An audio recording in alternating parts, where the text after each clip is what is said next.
Turn 51. Our ruler has died. We have a new ruler, Queen Barsine. Bloodthirsty orator with 8 charisma, 1 wisdom, 1 courage, -1 discipline. So predictably, our cash flow has plunged. Take a look at the events here. End of an era. We can spend a little bit of food to make the hunters somewhat happy. And then the governor has died, as has the ambassador. So let's resolve. And our 40 XP for the end of the era. Notably, families are both very unhappy, and unfortunately, the statesmen have converted to Mankinism. We converted this person who was not did not have a religion, which was a mistake. I should have converted someone who had a religion, because then one other random person, I believe, gained a religion, and we've suddenly gone from we've lost. And these guys are also that religion, so yeah. All right, let's continue. We send the food to the hunters, which fixes their opinion there. We assign this ambassador. We didn't have too many choices. She's the best of a bad bunch. I like assigning statesmen because they get really pissed off not having a council member, so it makes sense to assign one for them. We'll resolve the rest of the events. Then here we are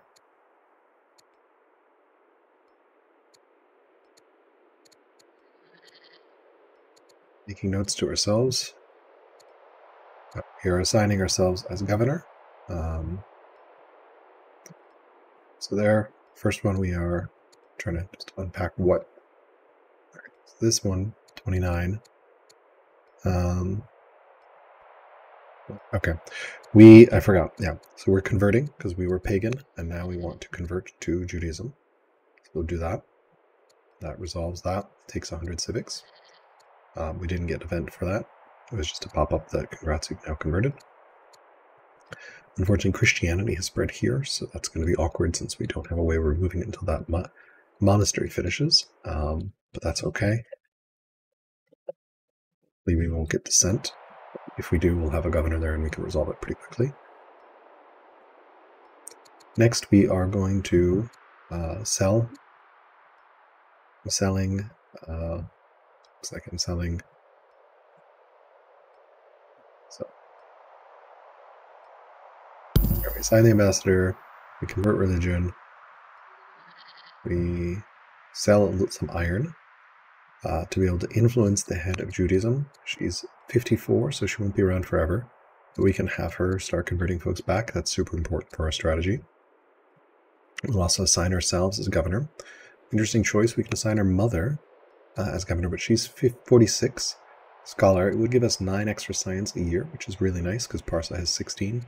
But I want to get governor traits on Queen Barsine. She's going to get the first 100, the second strength at 100 XP. So I'd like her to be a governor to get better traits. Governors get sort of civic focused traits like inspiring or eloquent. Intelligent would be amazing. Eloquent would be amazing. Intelligent would be amazing. Frugal would be amazing. Really hoping for any of those. Intelligent would be really, really good. So, and we want to pump up her wisdom since her charisma is okay. Wisdom and then discipline if we can't pump up wisdom. Don't really need more charisma on her. 8 is great. I iterate what I want to do here. I think I'm ultimately going to decide on running treasuries. I actually have a lot of overflow civics from our last leader because we just got this miner up and running and we overflowed because she was amazing in terms of civics production. Treasuries are the cheapest / easiest way I can restore my economy. I'd like to get this not to minus 150 a turn, and it's a really big priority because otherwise I'm going to just drain my stone and like it's a snowball. We'll go ahead and start some more quarries. Stone is the most expensive resource on the board, and we're going to need it for everything we want to do. Here we'll start some quarries as well. And here I'm going to go back and forth on a festival. I think I'll eventually turn it to a treasury. We'll chop and start a Rax here to get Ortos Mana up and running. We will likewise start a warrior here. Start a miner there because we finished the gold. Went back and forth in the monk. I think I'll eventually turn that into a treasure as well. I assigned 2 generals here, 2 commanders. They're both very young. 22, our husband, and 20, our brother-in-law. So yeah, they'll get 6 XP a turn, so that should be really good. These units will get some XP, which will be great. And since they're commanders, they can reinforce each other. They give us 20 extra strength each. So these are some pretty fearsome units. So I should be able to hold off any push from the Romans to the west, and they're pretty mobile. So really good, grateful I got those 2. And our last moves will be scouting, basically, just through Syria. Trying to go north here, get to Babylon, and then we're out of orders. And then a whole bunch of other undo stacks, mostly me making notes. You can see my notes here, what I want to do.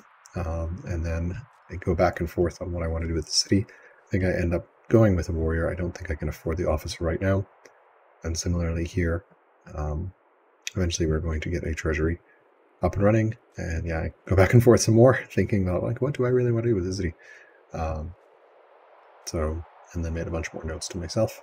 And then I have one more note to myself to make a reminder to move that monastery. Okay, I think that's it. Yeah, that's the end of the stack. And then here I want to move this in 3 moves to remove here. So move, disciple, or to Mojo.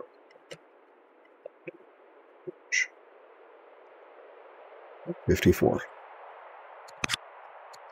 So lots of notes. We'll definitely want to start a granary here. We already have the farmer specials. The granary will scale, help growth quite a bit because we're a little slow on growth here. We want a little more growth.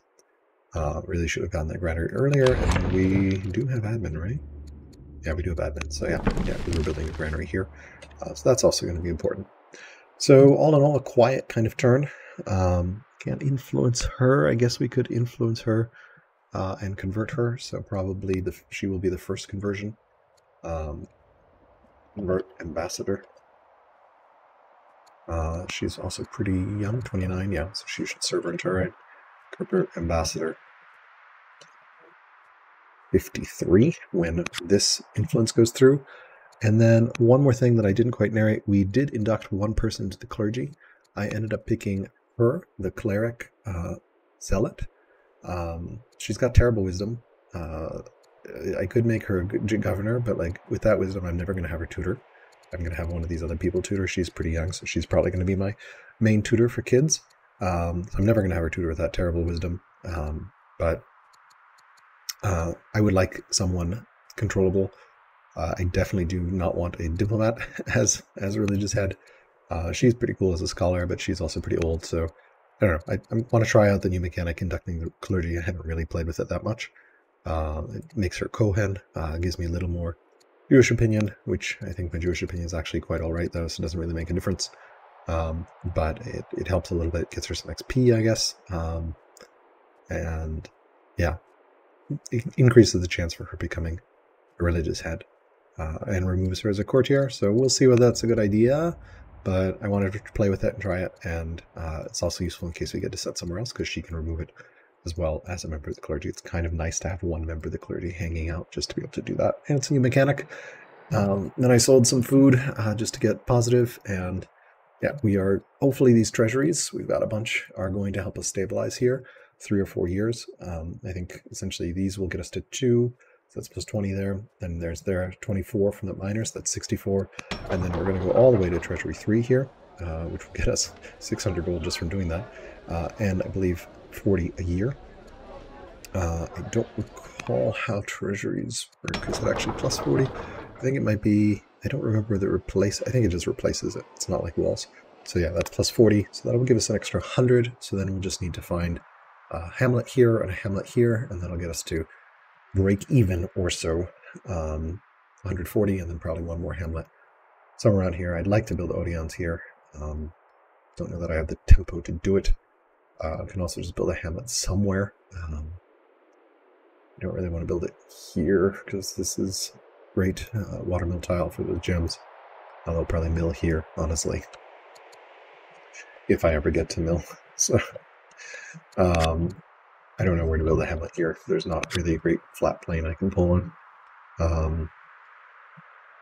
Like if I had expanded borders here, maybe it would have been nice to like hamlet, but yeah, no particular way to do that right now.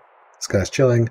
This guy's chilling. We will try to move our scouts next turn, but we just do not have tempo at the moment. It's rough. We're only going to have 25 orders. We've pissed off 2 families. They're not friendly. Fortunately, we are not going to deal with rebels, but it's those turns after succession that are always so tricky. You just gotta settle in and do your best. So, all right, that ends turn 51, and we're going to send this one back. And welcome to the reign of Queen Barsine, 25-year-old. Hopefully, she's going to lead us to great things. May even be a ruler towards the end of the game. We're going to again try to pump up her wisdom primarily and discipline, and ideally get intelligent or eloquent on her. Both of those would be amazing, as well as potentially frugal. Really hoping for intelligent personally. So, all right, let's go ahead and send this one back. Turn 52. You have a choice of picking an ambition, ranges, and barracks. That's very doable. 2 elder monks, also very doable. 6 treasuries.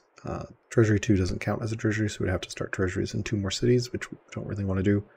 We will be getting 2 elder monks in Persia. This is a really doable ambition, but we are very close to our next level, and I would like to get that next level.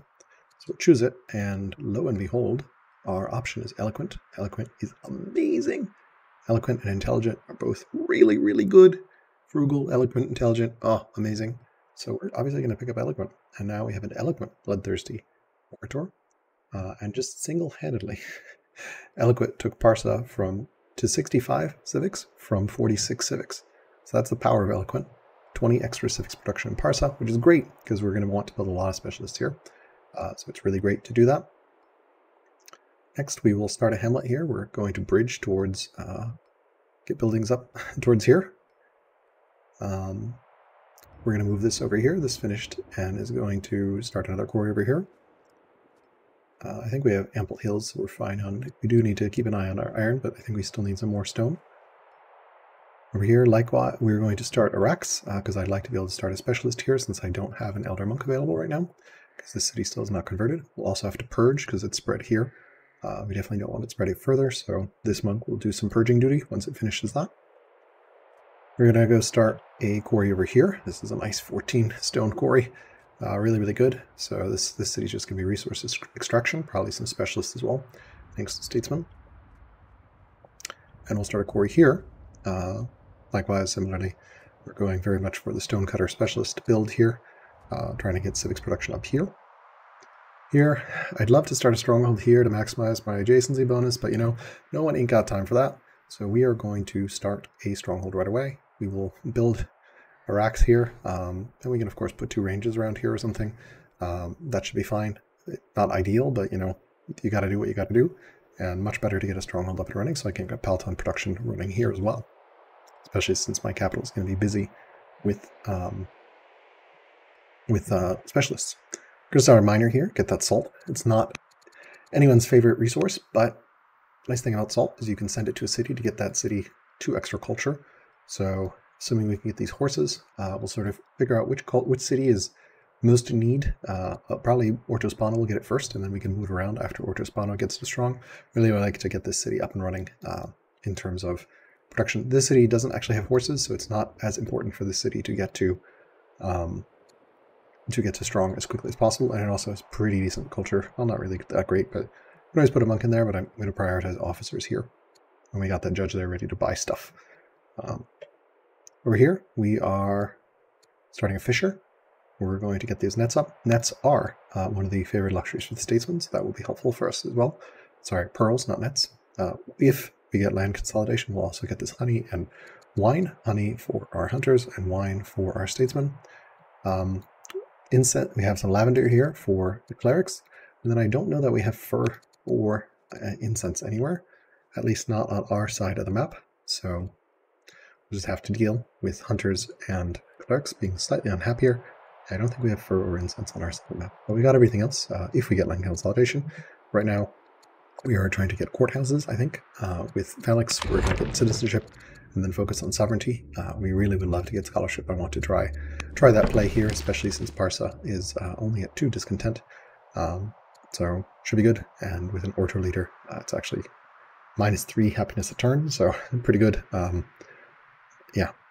All right, we will then start an apprentice monk here. I don't want to start that. I don't want to hard build the master officer. I'd rather get an apprentice monk up, especially since once I get constitution, that'll give me an extra point for that specialist. So it's a better return on civics income, effectively. And it'll also get some culture going here. We may actually take this monk to elder, potentially. Monks are just amazing. But yeah, for now we will start with this elder monk. Or start with this apprentice monk, and then eventually we'll build the racks. I think I accidentally built a garrison where I meant to build the racks. Should have been garrison here, racks here. I think I misclicked. I meant to build the racks there, but oh well, we'll deal. Not the end of the world, just a little bit of adjacency bonus. And we don't have horses hooked up here yet, so probably going to do Hamlet here, maybe Stronghold here, maybe racks. It's going to be a little awkward, but I really want to grab those horses, since Mojo has grabbed these horses. Speaking of Mojo, we are going to graciously scout through his lands and go north to Babylon. I see a forest. I'm out of moves. I'm going to get the scout out of open vision, especially since I know I'm pretty close to Babylon, and indeed there are the borders of Babylon. And then I will leave my other 2 scouts in the open. I think I queue an apprentice monk here. We have pretty good growth, so I think it's worth getting that monk started here. Curiously, whether that actually counts. Yeah, so yeah, we got great growth here, so and I'd like to speed this up to get to strong, so I think it's worth probably even making a master monk, potentially. I don't know, I think at least 1 monk is worth it, and then yeah, we'll figure out what we want to do.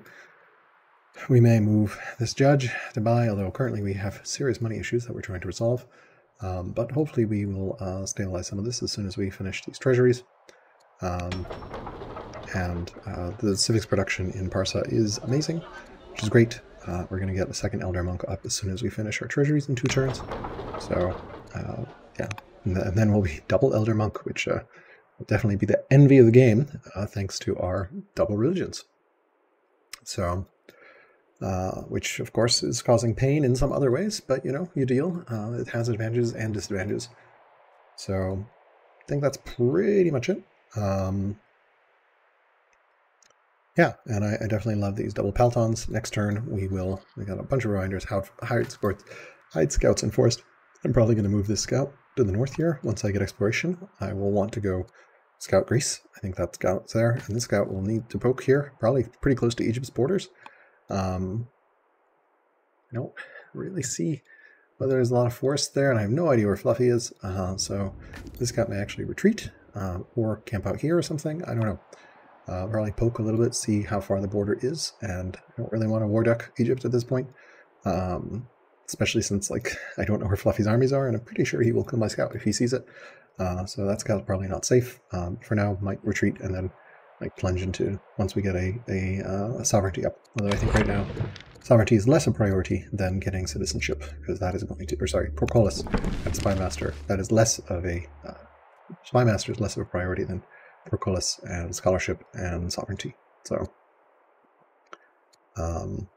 yeah, 7 laws is also on the way, so definitely want to get a citadel here. We're going to start a racks here next turn. I don't think there's any wonders we can snag. Just don't have Acropolis would be amazing. Mausoleum, not that good, but Acropolis would be amazing. But 1200 stone is currently out of reach, and the forums are kind of a pain, honestly. It's like 4.5 orders, so nice, but you know, it's a lot of investment. I think I'd much rather save my stone for a legendary and get Circus Maximus. That is going to be a much better investment. Pantheon as well, amazing. 2 civics a turn per culture level. I'd rather save my stone for these 2, especially since we are on track for legendary in 53 years, but that's going to speed up, especially once we get that second elder monk in there, and of course we'll get Zig. And yeah, we're getting another monastery, so we may want to consider building an Odeon as well here with some poets, potentially, depending on how we can get this growth. We definitely need to get this granary up. Actually, I may actually prioritize granary over racks right now. Granary, Arsa, 53. I think it's better here, and then we potentially could build farms there if we need to, but just here, it's kind of a shit tile, so it's good to grab a granary there.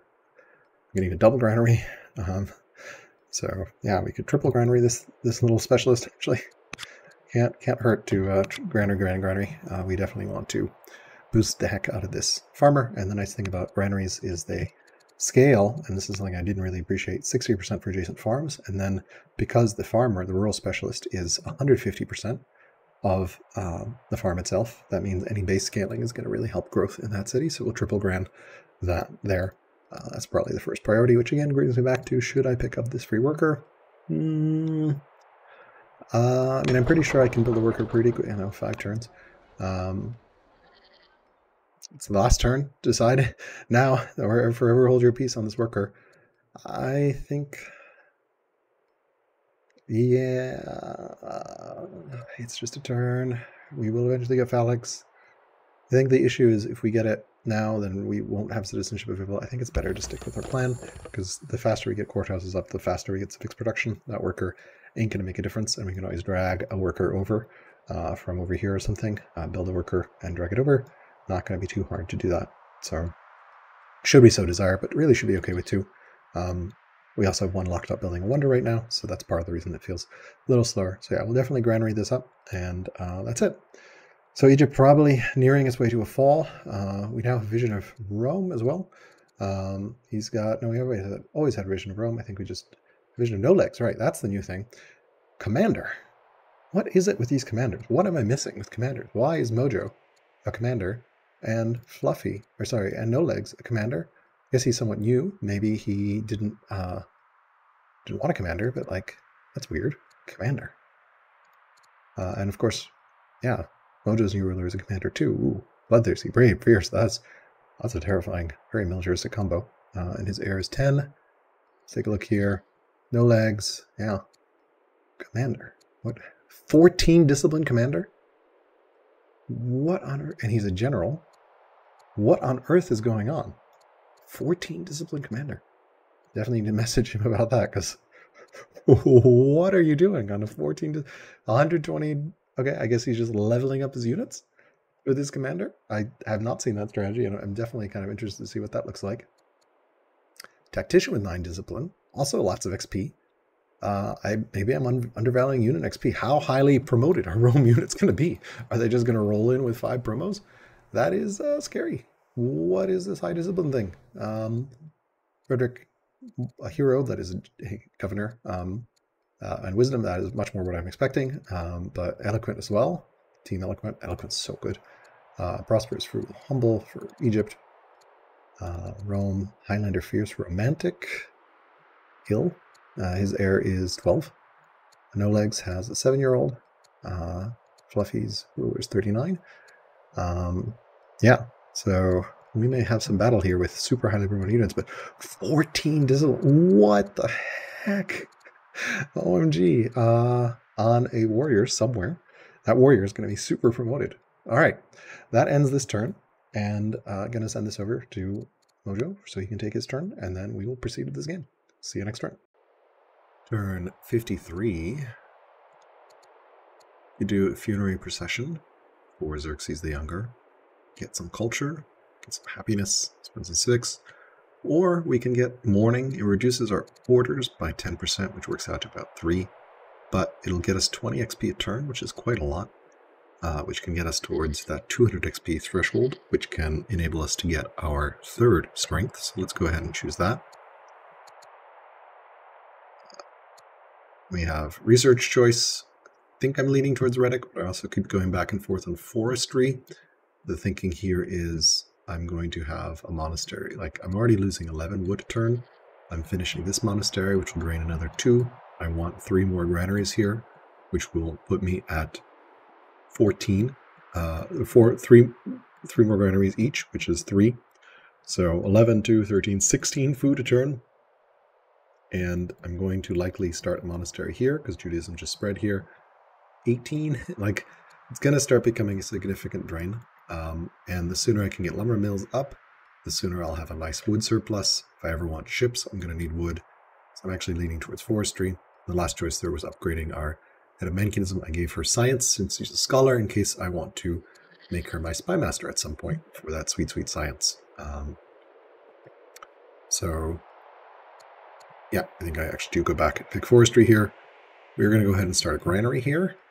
That will give me quite a bit of growth there. extra almost 4 growth, which will help get this city even higher growth-wise, because I want a lot of citizens here. We'll move over here and start a quarry. I already have a rack started here. I can slow build the racks. There's no particular rush. Eventually I'll get these farms up for growth, but no rush. I really need stone more here than anything else. Next we will move this monk over here, because we have built this monastery. And yeah, we are getting... we need... And religion has spread here, so we can build our last monastery there. Here, we are going to go ahead and start chop and start a mine, because we need some more mines. We're a little low on mines.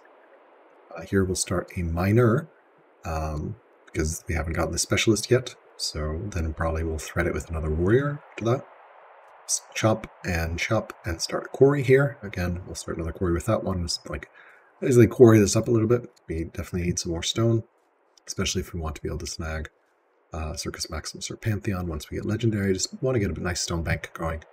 And then yeah, I do stick with forestry, move my scout a little bit, influence the head of Mankianism, because I would like him not to be upset with me, which will help with these family opinion potentially a little bit. And then I also have my religious head convert the ambassador. So it's probably worth a digression here to talk about how family conversion works. So Solver fortunately had a great post about this recently in the Discord that we resurfaced, and I've also added to my spreadsheet.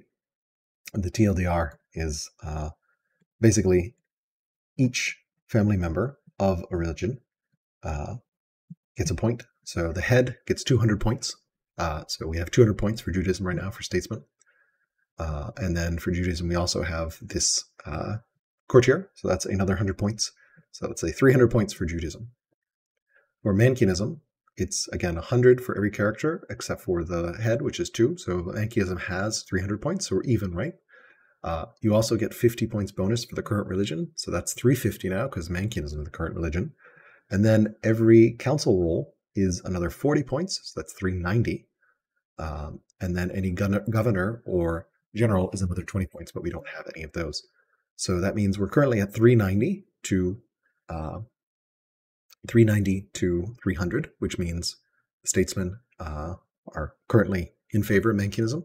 But if we convert the ambassador, since she's worth 140 points, 100 base plus 40 because she's the ambassador, that will make this family 440 and 250. So, because 390, 140 points will be removed from there. And actually, I think it'll just be 200, right? Yeah. May have messed up talking about the math, but the TLDR is basically the ambassador is the most efficient conversion to flip this family back, and then we can keep an eye on everyone. I'll probably, sadly, start a spreadsheet to keep track of what family is and check them every paid every turn, but will not narrate that to spare you all. And similarly here, lots of Mankianism, so it looks like 300 points. So this one will be a little more involved to convert. The last part of the rule is families can't convert more than every 4 years. So statesmen are far closer right now to conversion because it's just convert the ambassador and then we should be good. Hunters have a lot more work. We have 200 points here. So we really just need to convert probably one of these, and then it's going to probably take another one of these to flip them out of Mankianism. So probably 2 hunter conversions are going to be needed. But then we should get all families friendly, which means the orders will flow again. The orders must flow. And I think the statesmen converted, a couple turns ago, so they won't be able to convert again for 4 years. But of course, we had to influence and convert, so that the 4-year time window should go by pretty quickly. That's it for this turn. Really liking this game so far. Feels like everything's going pretty well, which hopefully does not mean disaster is around the corner. Rome, everyone's weaker. Primitive, only Syria has great science right now. So definitely interesting game. I'm going to hide my last scout. We found, by the way, here the borders of Egypt. I don't know that I want to go in, so I will probably just come back and either camp here, or likely just camp in this forest and then get bumped when I chop it or something. Actually, no, I won't be able to because I can't move there. So I don't know where that scout is going to go. And I'm definitely chopping that forest. So maybe we do go into Egypt. Should we just make peace? We don't have the orders for it. I definitely don't know that I want to buy one.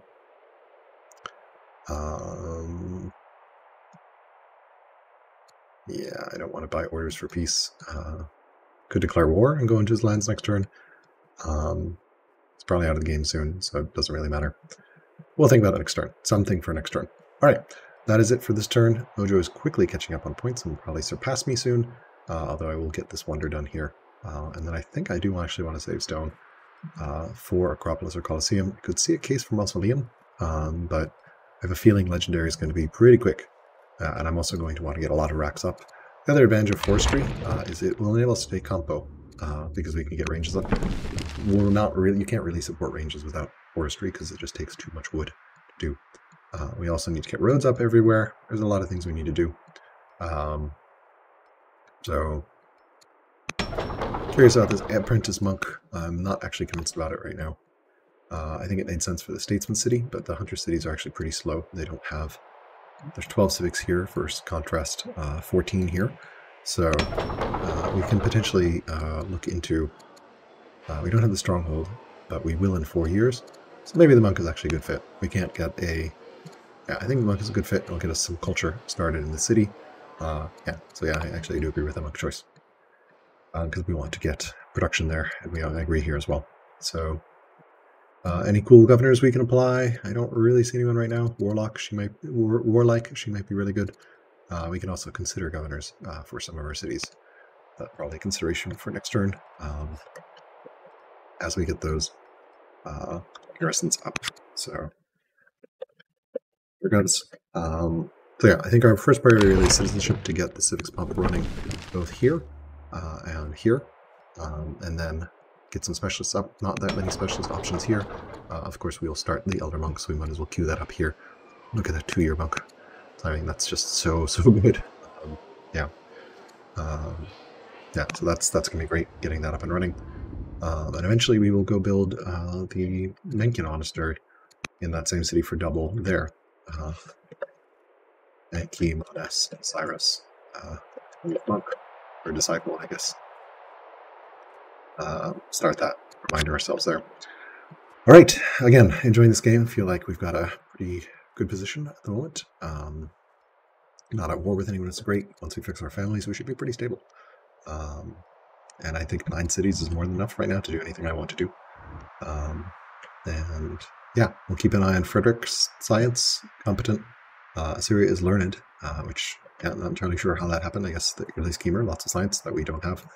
And then what do we want to sell so that we don't just sell random stuff? Probably food. I feel like that's probably the least necessary right now, and the thing we have most in abundance with 164 turn. And as these treasuries finish, we should also get a nice influx of money, which will help quite a bit. So the minor, the treasuries, all sorts of good stuff. And we'll figure out what we want to do in the city next. Eventually we'll probably get camps, mines, lots of stuff. Yeah, we may consider another worker here just to really get things up and running. Don't really see what else this city would do, so potentially could do a worker. We'll think about it. All right, enough babbling. See you next turn. Turn 54. We can remove Christianity for some training, so we'll do that. We also finished our monastery here, so we're going to go let Christianity spread to the city, so we're going to purge there. Make that happen, and then we'll go purge in Platra next turn. Here, moving that scout up there, we're going to set a monastery there. Sorry, that disciple, not scout. Yep, we are going to start a quarry here. We'll start a worker. I think I'm going to do a 6th worker in every sit-in for my families. So 18 workers. I feel like I have a bunch of spare orders, so I can probably justify that. We will queue up a apprentice monk, followed by just all the way to elder monk for the Menkian monk. It's a double monk in that city. We'll put that disciple to sleep because we have no more monasteries to build with the hunter disciple. We'll actually do the 6th worker here as well.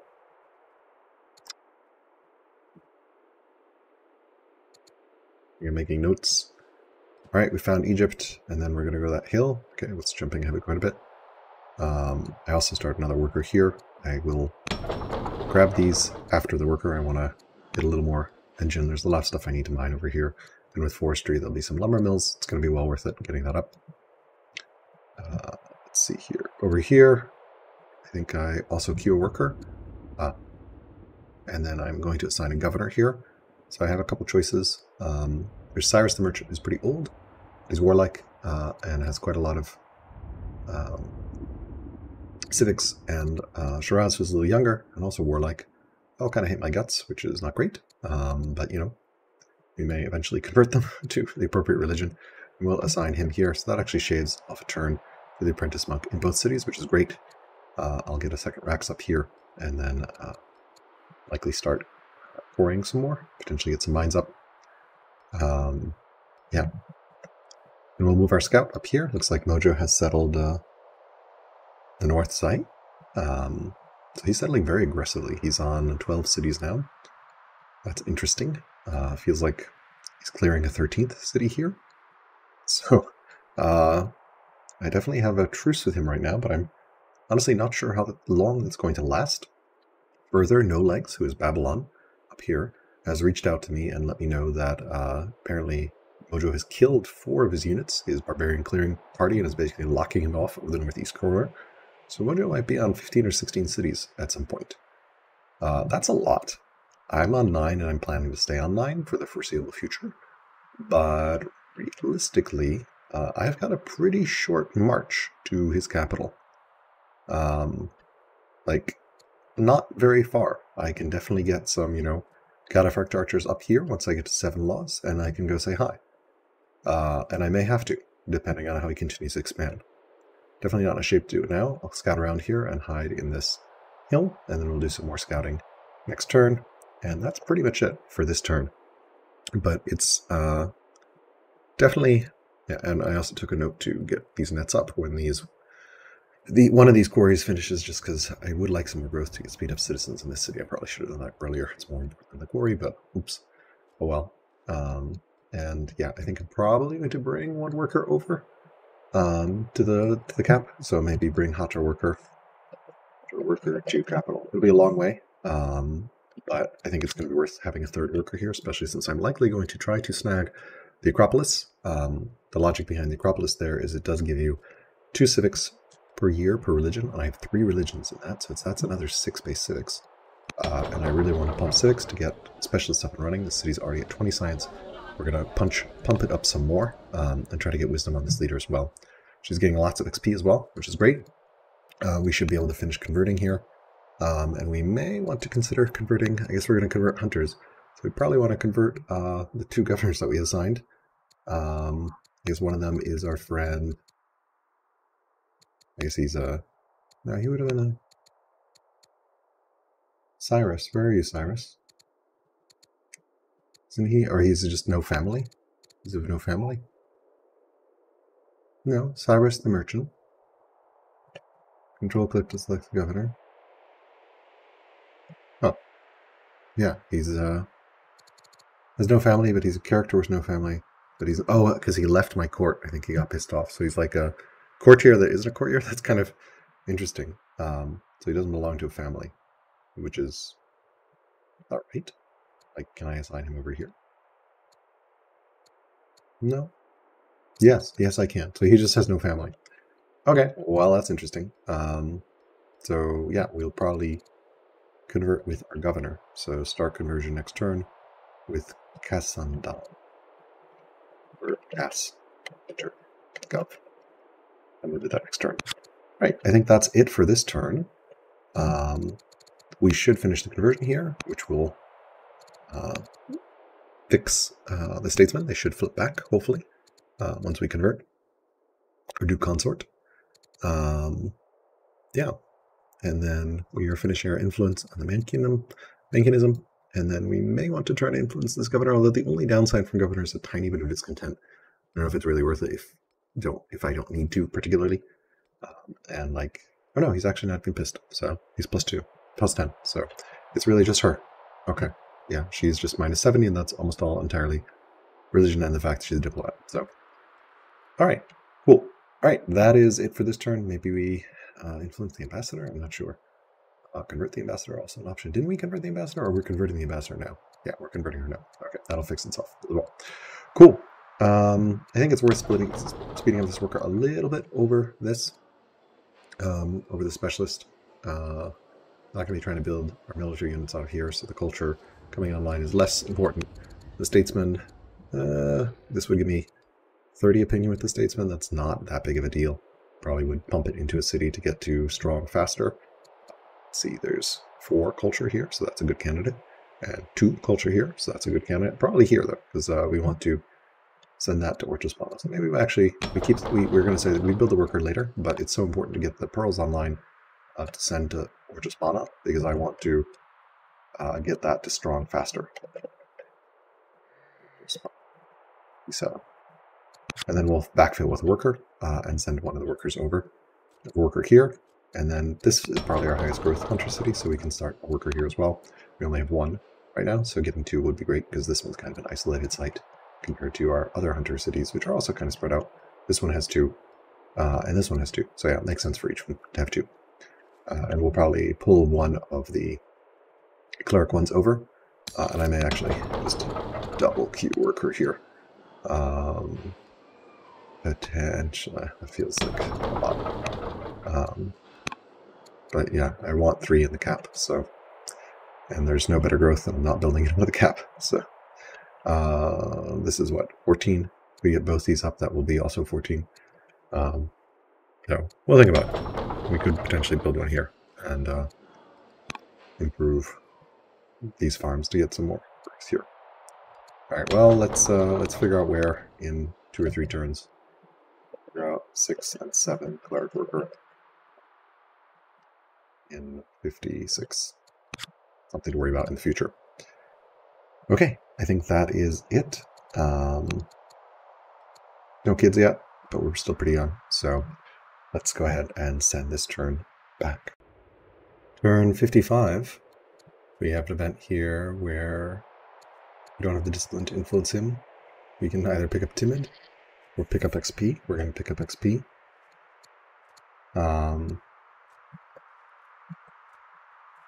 It looks like the undo queue messed up, so we will just replay the turn here. And we have a choice here of getting a little bit of discontent in this city, which is fine, but getting 40 opinion with Mancutism, which was the whole reason we influenced him in the first place.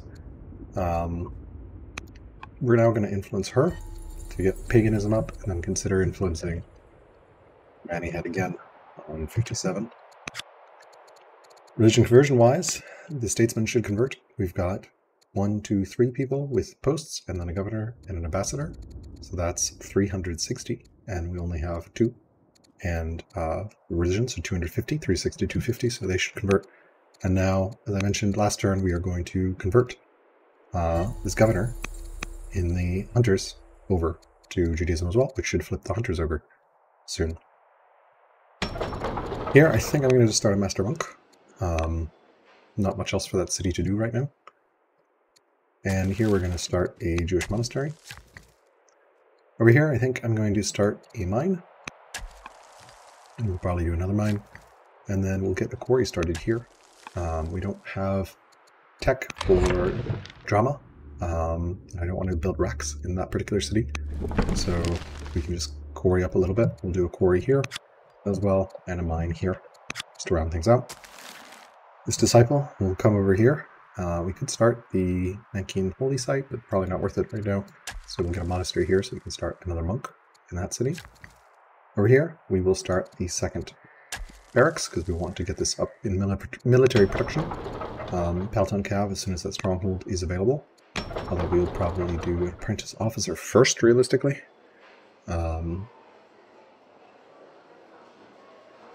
Yeah, I may actually want to take officers all the way up, so that monk I think is just for the culture, honestly. We'll think about what we're doing with this one here next turn. And then this Jewish disciple is just going to slip into borders here and purge Christianity. We're free there, and just need 1 more city to spread here, so we can build a monastery here. And then this worker will come over 1 town over and build a quarry, as we continue to quarry up this city, and eventually over here as well. Yeah, I mean, technically I should start this quarry before this quarry, because this is 10, and this is only 8.5, but we're going to do both, so it doesn't really matter, and I guess it's just orders. I'm going to move this scout over here. I want to get exploration here. I feel like I would like to get the scout somewhere in forests. I don't know that there are forests. This looks like desert here. Yeah, so questions like where the scout can go. Not sure. Being our other scout, we can, of course, come over here. Looks like a hill there.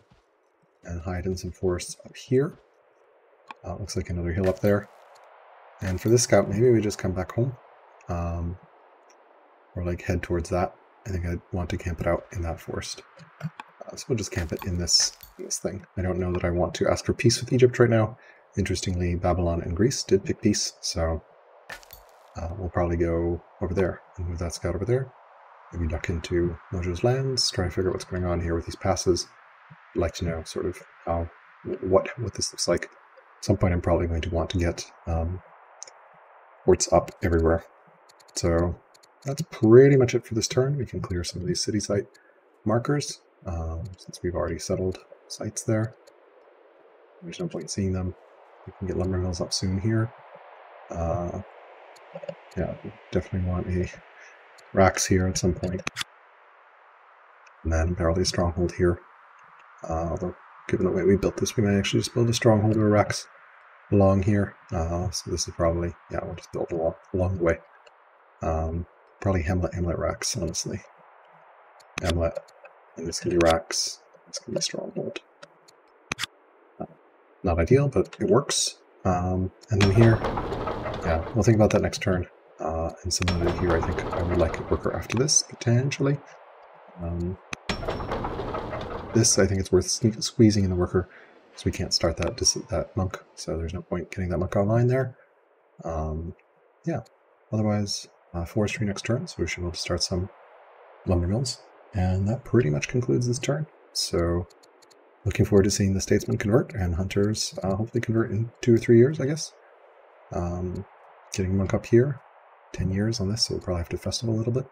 Although, honestly, the monks themselves will take some time. And I'll eventually like to get these quarries up as well. So just not a lot of growth in this city. Double monastery is good here. We'll probably build another monas here. Just put both ranges here or something. That seems reasonable.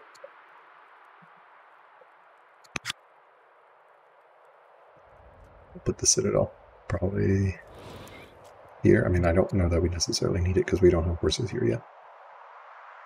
That's pretty much it. Babylon is much weaker somehow, so keep scouting here. And yeah, this scout is going to come back.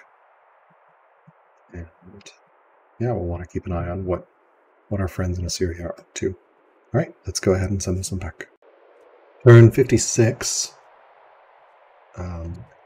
We are going to pick citizenship because we want to get extra civics production in the city. We finished the ziggurats, we got an event for that. And then we have the choice to upgrade our leader. Let me see if I can actually get it to pop up without breaking my stack. It's not that one.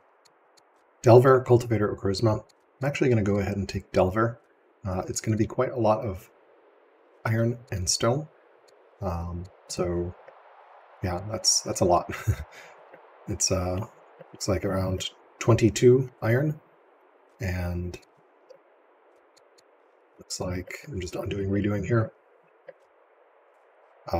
22 iron and around 33 stone. So that's quite a lot of money.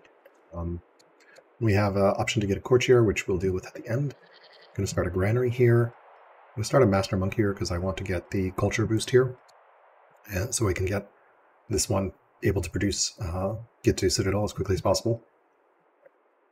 We will chop here and start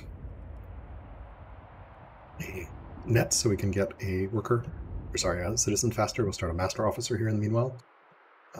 Start another worker here, queue up a worker there behind that. Start this to get some growth to speed up the worker. We're going to move our worker over here because we want to start getting these roads to connect everything. If we connect these roads, 1, 2, 3, 4, then all cities will be connected on that road network, which is always great as well for additional growth and just mobility. We'll move our disciple here anticipating the whenever we actually get religion spread, we won't want to start a monastery here. Probably don't need to do that, but whatever.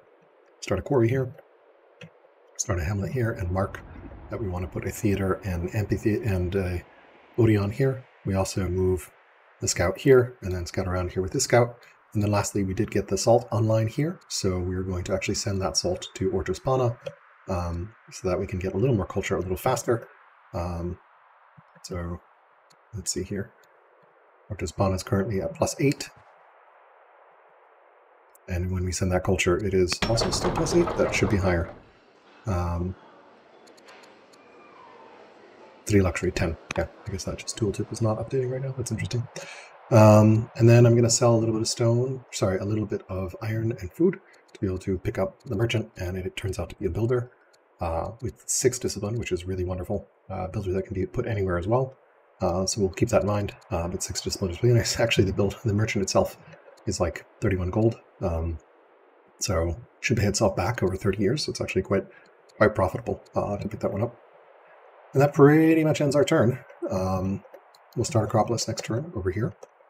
And with this worker. And we'll bring this guy over here just to get some roads, potentially. Yeah, otherwise pretty quiet here. Not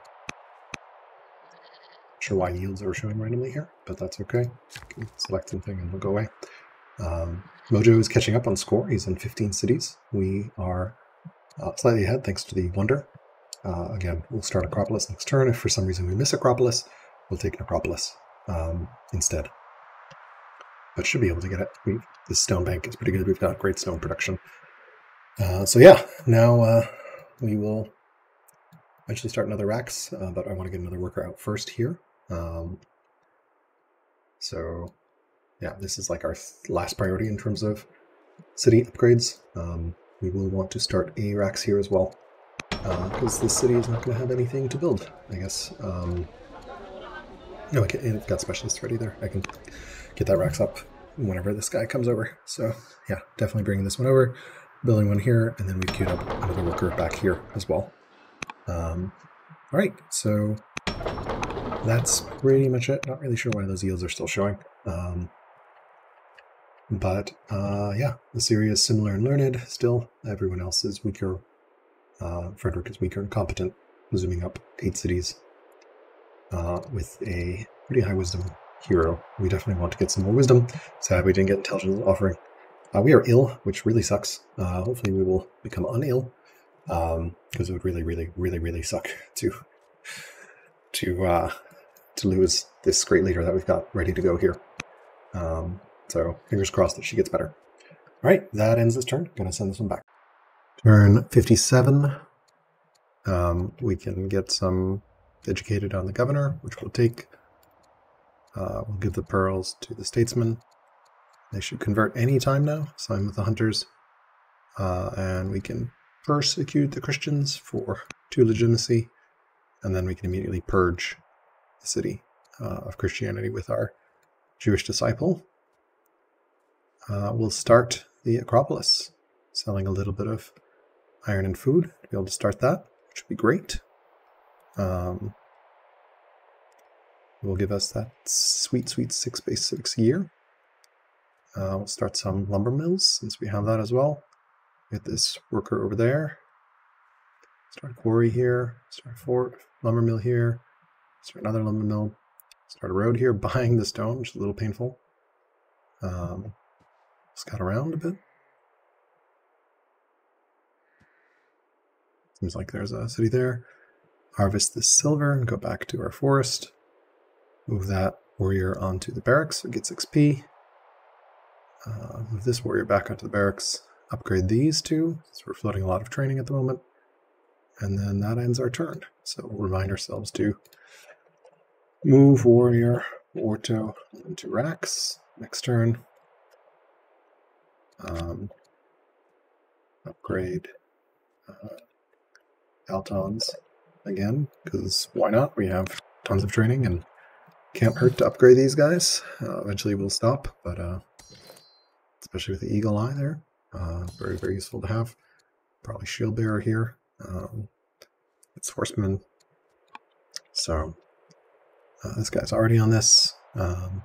Elder monk on the way here. 8 years. So pretty straightforward here. We're going to have 1, 2, 3 lumber mill guys. There'll be another one, 4. Yeah, it should even out our balance. I'll do lumber mill Shiraz next turn. Is our new worker there. So we get citizenship here. Definitely want to get more civics pumping here. We'll keep building our road. Persia 58. Hopefully Mojo will not be using this road to invade us. We'll see. And yeah, that's pretty much it. Any other notes? Acropolis. We could influence the head of Mancunism, but we don't really need to. We're going to send the pearls to Ortospana. We sent the salt, and the pearls got acquired by the statesman, so that's fine, since it would have otherwise pissed them off. And Mojo is in truce with Greece, which is interesting. And we recovered from our illness, which is very good. Very, very good. Since we're only 31. So 331 stone a turn, so soon we will be very happy in our stone production. Don't really think Mausoleum is worth it. 40% civics. It's a long way to a point victory. I think we save our stone for Circus Maximus and Pantheon. These two are magically powerful wonders, so we definitely want them. And hopefully we'll have a kid soon. So, yeah. Definitely would like to get some wisdom on this leader. Yeah, and then here we will probably festival next turn, and then go for an elder officer. Yeah, and then eventually Christianity or Judaism should spread here. 43% chance, hasn't yet, so yeah, probably okay on the stone production now for a bit. Cool. All right, I think that ends this turn. We're going to go ahead and send it back. Consider influencing my hand next turn as well. Should be doable. I just didn't want to spend tempo on it. I guess I sort of used some of our, I guess you can call them pointless moves. Maybe we should just influence this turn. What is our undo here? We basically just had some notes, right? Yeah. Maybe we undo a little bit here. I think it's better to influence the... This one's influenced. This one is not influenced, so... Although, if they're positive, it's not going to actually change anything to influence. We don't really have the gold for it, and they should convert anyway, right? This should convert. That's, yeah, this should definitely convert. And this should convert anytime now. So, I don't really have the civics to keep spamming conversions either. And I'm going to need, I'm going to want 400 civics for my 6th law legal code. All right, I think we just send this back. And then we keep building that road, which should be fine with stone. Next turn, got lots of stone, which we can use for money. This hamlet will finish. I'd like to poke in here, see what's going on as well. Bust some fog. Yeah, all right. And then we'll get this up here to speed up this worker. And then we'll get, yeah, that should be it. All right, sending this back. Turn 58. We have the choice of ambition here, which I do think I want to take. I'm going to take 4 courthouses. Citizenship is on the way. We definitely want a courthouse in Persia. We definitely want one in Cyrez. We could also get one in Shiraz and also in Ortospana, which are sort of our military production centers where we're going to want to get specialists up, so that seems reasonable. We will start a festival here because we need another citizen to start our officer. We'll continue our road here. We will start another lumber mill. Start a council here because we're 1 turn away from specialist. 1 turn away. Actually, yeah, we're 3 years away from I just realized I broke my stack. Oh well, we're 3 years away from, maybe we'll get a treasury here. Because we're 3 years away from another citizen, and I want to get a monastery, get a monk up and running. Speaking of monks, we'll get another monk here. And then this city here, I'll go for a master monk. This one is going to chop, and start that. And then this disciple is going to start our Jewish monastery because we finally got Judaism to spread here. We will move this warrior onto that racks to be created. And then we have some scout moves we can make. While we're at it, we can also note this family she has converted, or she is young, 18, so we're going to convert her back to enable this family to convert back over. This one should be converting any time now, it hasn't yet. So I want to also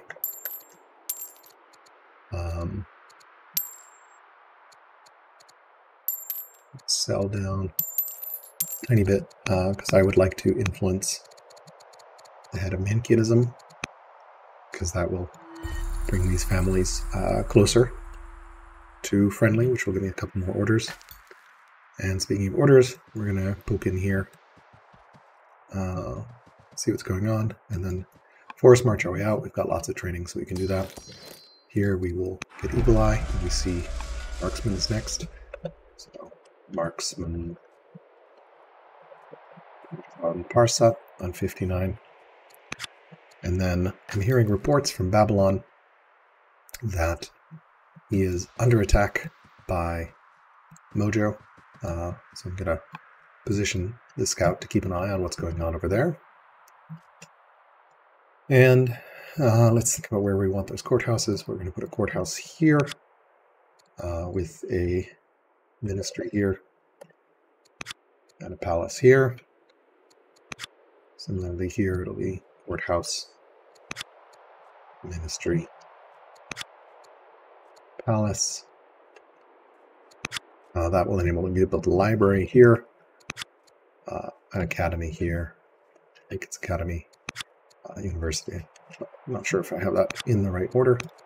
Yeah, it's academy, then university. And then here we don't really have a great spot for the courthouse. Could, of course, build it along the row. 3 years away, so maybe one of these becomes a courthouse and we build a rack, something like that. We'll see. We can figure out where. I'd like to get a courthouse triangle going. So courthouse here would be pretty good. And we can do like racks here or something. And then, yeah, stronghold here or something. I don't know. We'll figure it out. Something like that. And then over here, we can build a courthouse here. And this looks like a trying to get 3 flat tiles, but this will do. Courthouse here and a ministry here. Yeah. So, yep, something like that. And we're influencing and we're converting, which is great. And then the scout is just chilling. I think that's pretty much it for our orders. I don't really have anything else I would like to do. We can, of course, move this one closer that way. No real need to do that right now.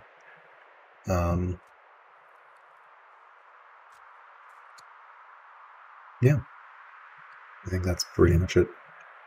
So it looks like Mojo has his patron seat here, very, very close to our borders. It'll be awkward to attack into that, if it comes to that. And yeah, I hear he's got some chariots riding around Babylon, as we can see here, pretty highly promoted. So that's concerning. And then I hear Rome is defending Wasset against Egypt. So war everywhere, but peace in Persia for now. And yeah, that's pretty much it for us. We can potentially move one of these warriors over just to get it slightly closer in range. This guy can maybe hang out here, which should reduce our cost a little bit, maybe. I don't know. Kind of an inconsequential move. And then, yeah, No real other moves that I like to make. Our highest promoted guy. You could assign the merchant as a very high XP general, if so desired, to really level up this guy, but no particular need to. We could upgrade to spears, but no particular need to do that either. I probably would like to go to maces anyway. So we'll see whether this courthouse ambition is worth it. I think it is. So we got a lot of stone in the back bank, and we'll want to get those courthouses finished. Probably we'll start a courthouse in Iraq here as soon as we get citizenship. So, and we'll keep building that road, which should connect our nation. We'll start that next turn. This will finish. Yeah, all in all, pretty okay here. Don't really see anything for our last one move. Yeah, so I think I'll just take the gold from the order, which is okay. And we're going to go ahead and send this back. And we have a daughter, which is great. So we'll remind ourselves to tutor in 10 years, in 68. Right, that is going to end this turn. Turn 59. All right, I'm going to move ahead and start an apprentice officer here. It's actually going to be done in 3 years to get to elder, since the city has such great civics production. So I'm actually going to go ahead and start Iraqs. I'll finish the road later. I want to get the racks up and running so that I can get another apprentice officer here in place. Here we'll chop and start a mine. Also, happily, the statesmen have converted to Judaism, so they are now very friendly, and hopefully the hunters will be converting soon next. We'll start the other farm here to get growth for that worker. We'll sleep with this statesman monastery here. It'll just keep gaining science. We'll start a quarry here. Start a mine here. Start a quarry here. We can potentially consider an acropolis in this city, honestly. We have amazing stone income. Probably going to wrap up this stone income and then go build mines. Yeah, we almost have overbuilt a little bit of stone income, but that's okay. Stone is incredibly useful, and you can sell it, which is great as well. We'll start lumber mills here to get extra production up and running. And then we'll move this warrior over here. It was here, now we're moving it here. It'll eventually move here to that next spot. We'll move it here for the racks once we finish this construction here. This monastery, this monk will probably move down here to build another monastery and then probably wander its way north. So keep building monasteries, probably not over here because it's going to be too far to get there. But yeah, we should stabilize with our wood income here soon. This will give us like 16, so that'll be great. We can stop needing to chop as aggressively as we have been. And then, yeah, consider an acropolis here, potentially. We should have, I think I'm going to prioritize courthouse first, but I can see potential need for potential benefit to necropolis here. We will likely festival in the city and then get another monk up and running. And then festival some more to get the quarry monks up and running. Since we've got 2 quarries that don't have stone cutters on them. So that's some nice board expansion then as well. Get some good hills. Yeah, so there are some of these markers for quarries. Eventually we get ranges there. We'll lumber mill here to get the extra production from Shrine of Atar, which gets us 1 training per adjacent lumber mill. I did upgrade this guy to marksman, which is great. Has additional range and very cool. And yeah, that's pretty much it. I think once we get those monks up and running, we'll probably switch into officer production here at some point. Gonna be okay, I think, on food. Sold 100 stone just to balance my economy a little bit. We'll get this hamlet down and running, up and running, and we'll get some more hamlets here as well. Not sure where we can potentially. We're getting a little tight in this city, but should be okay. Necropolis is definitely a consideration here. Plus question mark. It'll get us nice culture in the second city. Potentially enable us to get Colossus later.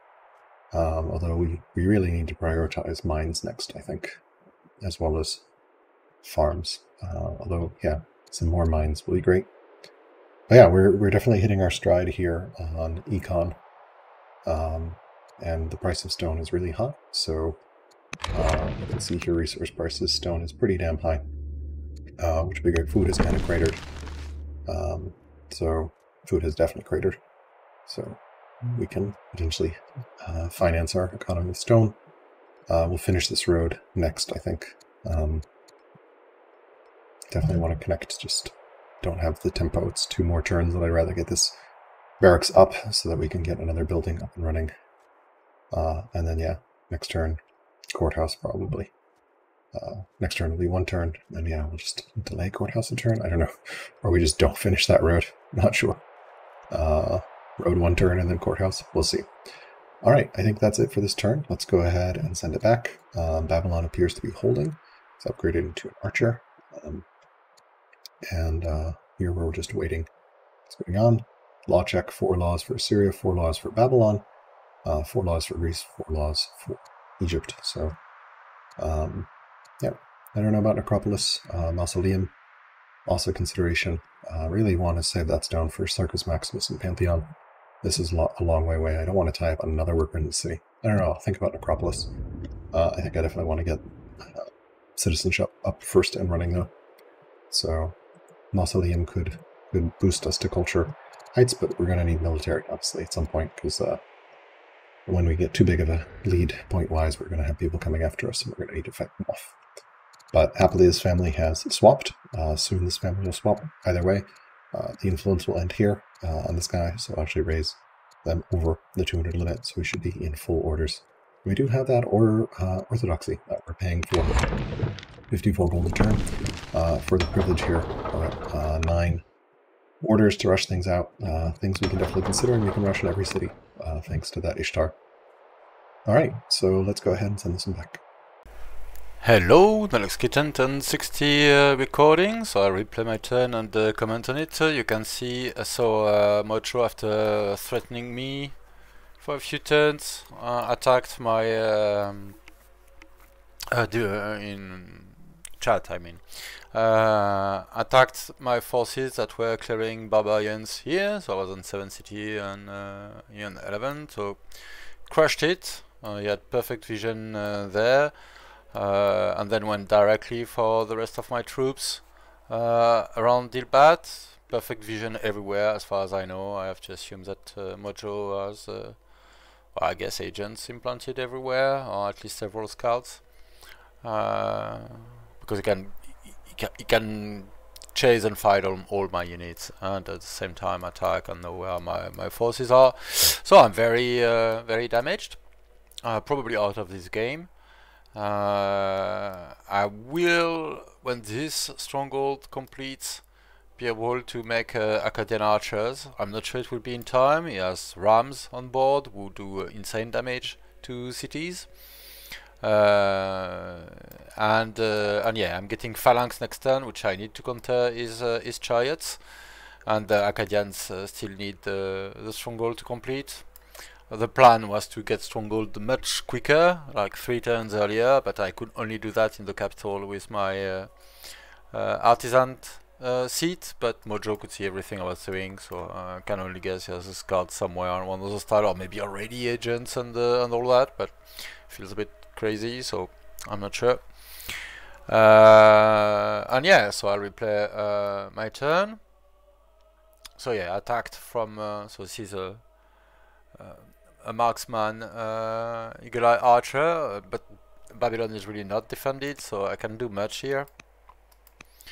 Hiring another officer with my judge governor. My commander is now governor of this city, which is my best money protection. So with this multiplier is generating an insane amount of money. You can say 540 directly to the stockpile, and almost plus 300% multiplier. So I'm insanely rich, and that will go to nothing. Yeah, hiding my worker, starting another stronghold. I'm not sure how quickly my cities will fall. What am I doing? Oh yeah, tutoring and influencing my my hair. Assigning a zealot just for one more attack needed to to kill the city, and killing this rebel at last. And if I didn't, I'll go for repair damage. So the idea with the Byrim was to flee to a corner of the map. Actually, there are several city sites around there that Mojo ignored to go for my throat, essentially. So he's very decided to consciously mess up my game rather than improve his own. So so we'll see if I can do something sneaky that way. I definitely intend to be a thorn in his side as long as I can. Which might include subventioning whoever attacks him. For now, well, alcaras predictably declined. Alcaras doesn't feel ready to fight until he's at the end of the tech tree, so he probably won't. And well, there's potential threat from everywhere, so I guess he'll let the game advance, even if he's well, strong probably because of the Ishtar Gate in terms of point, 9 cities. But well, if he leaves Mojo get even more city, Mojo is now on 16. We'll grab mine easily. At very least Dilbat and Irregularity, probably the rest of my empire in time. And it will be too late to deal with it then. So so we'll see. We'll see what they decide. I don't think Frederik will do anything, not with 8 city and on the other side of my empire. The war between Fluffy and StBlak, status unknown, but Fluffy captured Wasset with pyramids. It doesn't seem to have moved too much, but I don't have eyes on the situation, so I don't know what happens since then. We'll see. But Mojo is definitely in a very strong position since he's attacking me as his unique unit. Let me check. Yeah, definitely follows active, so he has everything he needs. With clerics and monotheism and all that anyway. So yeah, I'm probably not long for this game. I'll try to resist, see if I can do something with my Byrim to save something. Essentially, I want to, as unit, make spears and archers, but just an archer will just die with a chariot, so I think it's no use. I would really have loved to have a judge, an artisan judge, to be able to rush a wall, to be able to do this kind of stuff. Although if he has an agent, he would see me do it and damage and probably accelerate the fight for the city. So I don't know. We'll see. So there you go. I hope I'm still here in 10 turns. Maybe not. We'll see. Bye everyone. Welcome back to Egypt, turn 60, situation report. The final one where I forgot to record my audio. Things continue to look dire. I'm on 3 cities. It was on 3 cities last situation report. I did make a push all the way back to Wasat, surrounded the city, and got it down to, I think, less than half HP.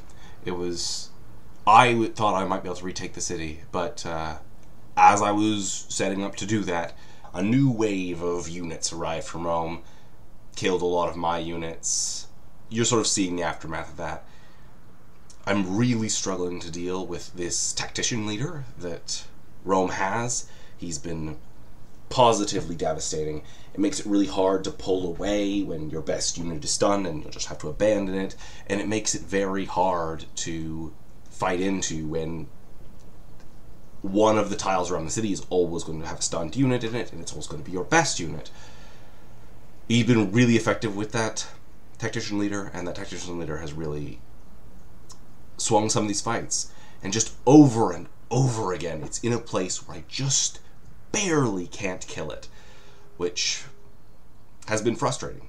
But a testament to Fluffy's skill, that he's able to consistently know where he can put it and still have it be safe. But yeah, this attack has sort of been broken. I'm still trying to kill his units. I'm trading up. I'm killing more units than I'm losing, but I can't replace those units as fast as he can. So I think I know I'm eventually going to be overwhelmed and forced to retreat again. I've referred to this as an irrelevant war, in that both of us have suffered such severe economic damage that neither of us could ever win this game from this position. Our best hope is to kill the other one and survive. Which, survive for what? To be a speed bump for Assyria or Persia later? These early wars are just so expensive. They use up all your orders, so you don't get to improve things. Those workers you don't turn into militia. I would like to turn my remaining workers into militia, but I don't have the training for it, which is a hilarious state of affairs, because all my training is going to reassigning my zealot generals to make my units harder to kill. All of my civics are going towards rushing units, all of my training is going towards assigning generals, and all of my orders are going towards this war. I'm really curious to see Fluffy's perspective, to see whether he has suffered that same level of economic starvation, whether he's had to invest as much as I have, or whether he's been able to both conduct his economy and persecute this war at the same time. The orders, though, he's committed so many orders, I can't imagine that his economy is in a good way. Having a quick look at the statistics, you can see that I have lost 14 units and killed 26. Now, granted, a fair whack of those 26 are the barbs, not Fluffy's units. But, there are still several players in this game who've not lost a single unit. I have lost more units in this game than I think 2 or 3 players have built total. Just looking through the other graphs, nothing unexpected in any of them. You can still see plainly in the graph where I lose loss at. Taking a look at technology, you can see it's basically in the same place it was 10 turns ago. I've managed to spend 10 turns without researching any new technology, which is order boost, I think a free unit, and then, or maybe it's just this free light chariot that I'm thinking of. But once again, I'm investing in the short term, because if I don't survive, the long term doesn't exist. But survive to what end? If the long term doesn't exist, then what's the point of the short term? During this term, my morale was pretty low. I was considering surrendering. My hope of retaking Wasat kind of fell apart when this attack fell apart. I'm staying in the game mostly because I'm stubborn, but I don't know how much longer I can keep doing this. At the time, I think that I will be able to just continue to pump out spearmen and hold the line and persecute this irrelevant war till the end of the game. But to tear down the fourth wall a little bit, and alcaras, cut this out if you want to keep the chronology clean, but I'm recording this after the game's over. I know how it ends. I do not survive another 10 turns. He is able to outproduce me in units. I'm curious to know whether that cost him anything to do. I'm really curious to see his perspective in general, to see whether he thinks he's in a winning position after this war, because I cannot imagine he is. But before the next situation report, he will take Zao and I will surrender. I think I'm down to 2 units when that happens. But why stay in this war? Why didn't I surrender when Wasat fell?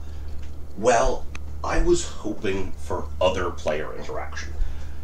Fluffy has a lot of wonders, and I thought those might be juicy enough bait that Greece or Assyria might see that Rome was tied up fighting me, that I wasn't dying all that quickly, and would try to snag that juicy backside. I'm curious to know whether either of those players considered that option, but that's what I was hoping for. That's what I was holding out for. Since this is retrospective, and you now know that I will die before you hear from me again, what could I have done differently? What could I have done to prevent this outcome? Could I have seen the threat from that potential boat crossing earlier and lined my units along the shore? Not without being a crazy person. I think what I really needed to do was diplomacy. I didn't do that much diplomacy this game because I did a lot of diplomacy in the previous FFA and I kind of wanted to go easy on it. But if you're dealt lemons, if you have a terrible start, you have to find a friend. In the previous FFA, I was dealt a really terrible start, and I looked at my neighbor and said, I love you, until they agreed not to kill me, until they agreed that we would work together till the end of the game. Now granted, Fluffy is a lot more aggressive as a player than Alcaras is, but I still needed to do that. I still need to try to do that. I could have shared the map of the Central Peninsula and tried to orchestrate a joint attack there.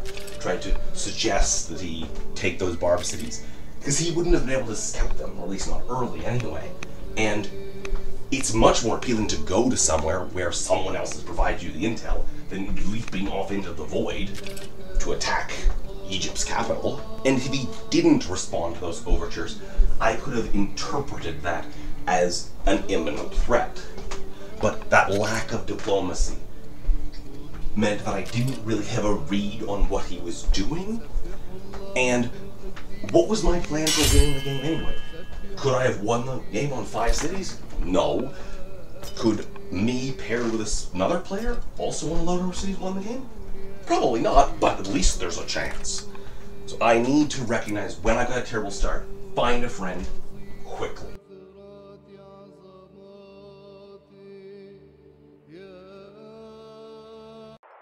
Turn 60.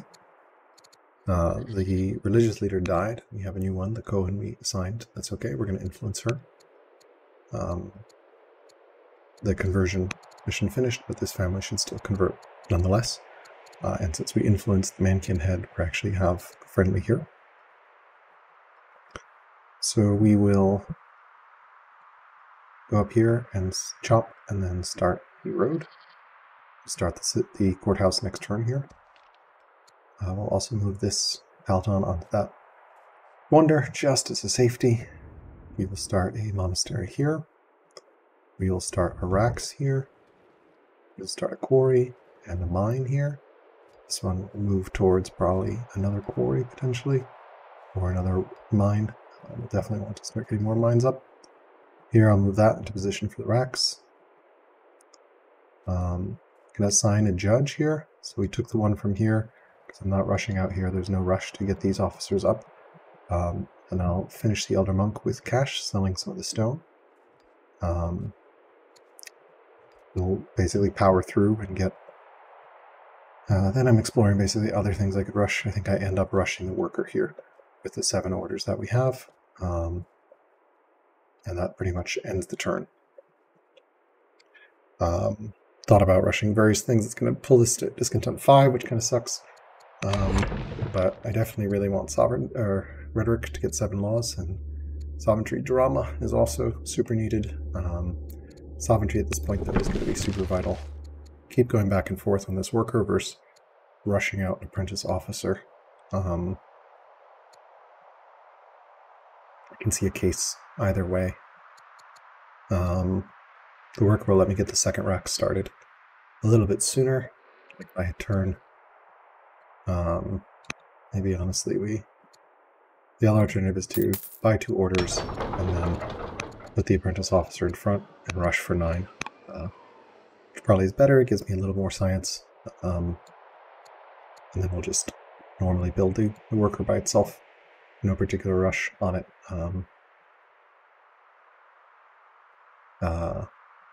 Yeah, I think that works. We should definitely start using our rushing abilities, especially this precious judge that we don't have anywhere else. No particular good choices here. this merchant was there. He's severely ill. Cato, who I probably should have used earlier, is also severely ill. So that's unfortunate. We'll be down to one judge. But let's make full use of her here. Getting that up and running. And yeah, we have enough training that we can afford to spend 2 like that and rushing. And yeah, we won't quite finish it because we're going to start the courthouse next turn. So start courthouses everywhere basically. 161, and then anywhere that we haven't started it yet. 62. So we'll start one there, and then I think we'd like one here in 2 years. I don't know if we need one here necessarily because we're rushing. We can potentially start one here. We'll need 4 for the ambition. We can of course go where we have the highest civics production, which would be here. So perhaps this worker can come over and start a courthouse somewhere. I don't know. Worth considering. So we'll see. For sure here. For sure here. For sure here. Although we may end up rushing the judge there, but yeah. And we will adopt legal code next turn as well. So cool. All right, gonna send this one back and then do the situation report. Okay, we're back with a turn 60 sit rep. Let's start with a review of things that have changed. So we finished the ambition to produce 1,000 food. Our starting leader passed away. Queen Barsine, our current leader, took the throne. We finally met Babylon, discovered Felix, discovered forestry, finished the ziggurat. Our mother died, so yeah, that would have been a 5-year reign, so well worth designating the heir there. And we started Acropolis, had our daughter and heir be born, and started an ambition to control 4 courthouses. And then the religious leaders has died last turn. Succession is safe with Princess Corzine, named after, I guess, our mother, after our grandmother. So that's kind of cool that the game defaulted to that. You can of course rename characters by clicking on that little rename button. I don't think I can do it when it's not my turn. So our plans right now are get that ambition, get basically citizenship up and running. Then we want to really get rhetoric and sovereignty, especially with constitution. Rhetoric for exploration, so we can explore a bit with our scout. Sovereignty for constitution to get some more science, because we're running a lot of specialists at this point. We have 1, 2, 6, 9 specialists with a couple more on the way. So 10. So that's 10 extra science that we can grab. Interestingly, Mojo is still learned to us. Everyone else is either competent or primitive. So that's reassuring. Missions-wise, 4 courthouses should be very doable. We can at least start some 1, 2, 3, 4 in delayed turn here cities. So that's pretty good. And maybe 5, depending on how we feel about this particular city. This one seems like a specialist central, so potentially good one to get started there. We also potentially be able to start a quarry specialist there. That particular quarry. This looks like a pretty good second site. Probably want to move one of those workers over there. So tech-wise, yeah, our goal really is to get 7 laws, and then probably scholarship, and then on our way to barding.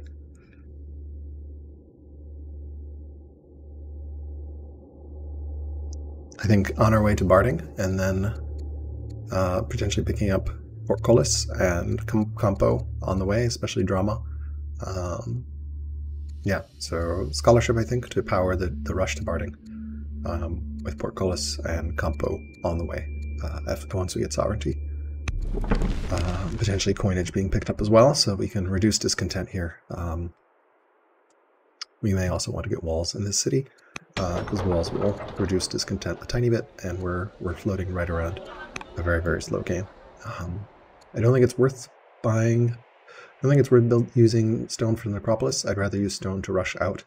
Rather sell stone to rush out specialists wherever possible.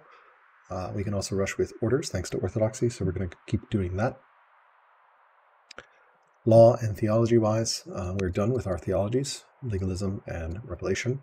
And law-wise, we will be picking up exploration, constitution, and legal code, and then probably not dealing with laws for a while until we get holy war. Economy is mostly stable, despite our leader only having one discipline, so that's pretty good. 34 years old, so hopefully she will continue to be our leader for a long time. Delver and eloquent traits are really doing great work for us right now. Wonder-wise, we are targeting Circus Maximus and Pantheon. I would like to have enough stone when this city gets legendary, which is a long way away still, 27. It'll come a little closer with the Acropolis being finished, and all these specialists that we'd like up and running. Going to finish this road eventually. First, we're going to start the courthouse. It's a bigger priority. Yeah. Civics production in the city is a sweet 77, and that's only going to go up.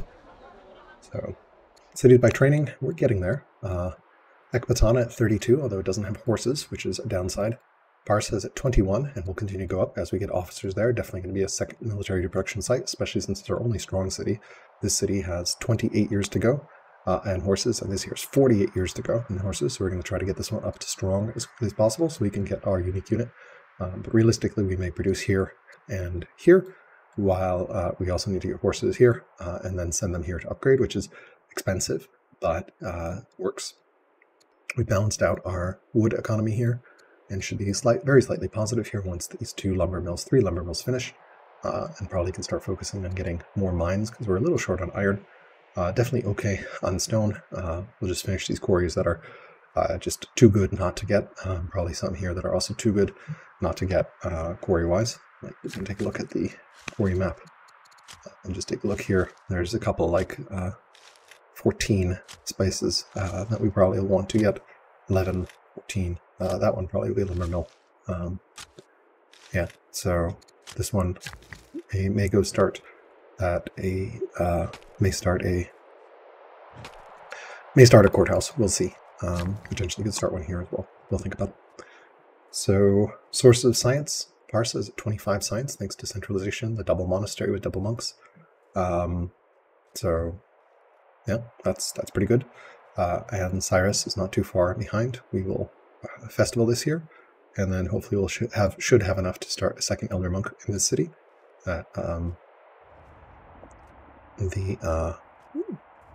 diplomat is doing a pretty good job there. I don't see anyone particularly better. I guess Gordia Parsa, though she's developed with this guy's. Well, the inspiring will also help get this to strong a little faster.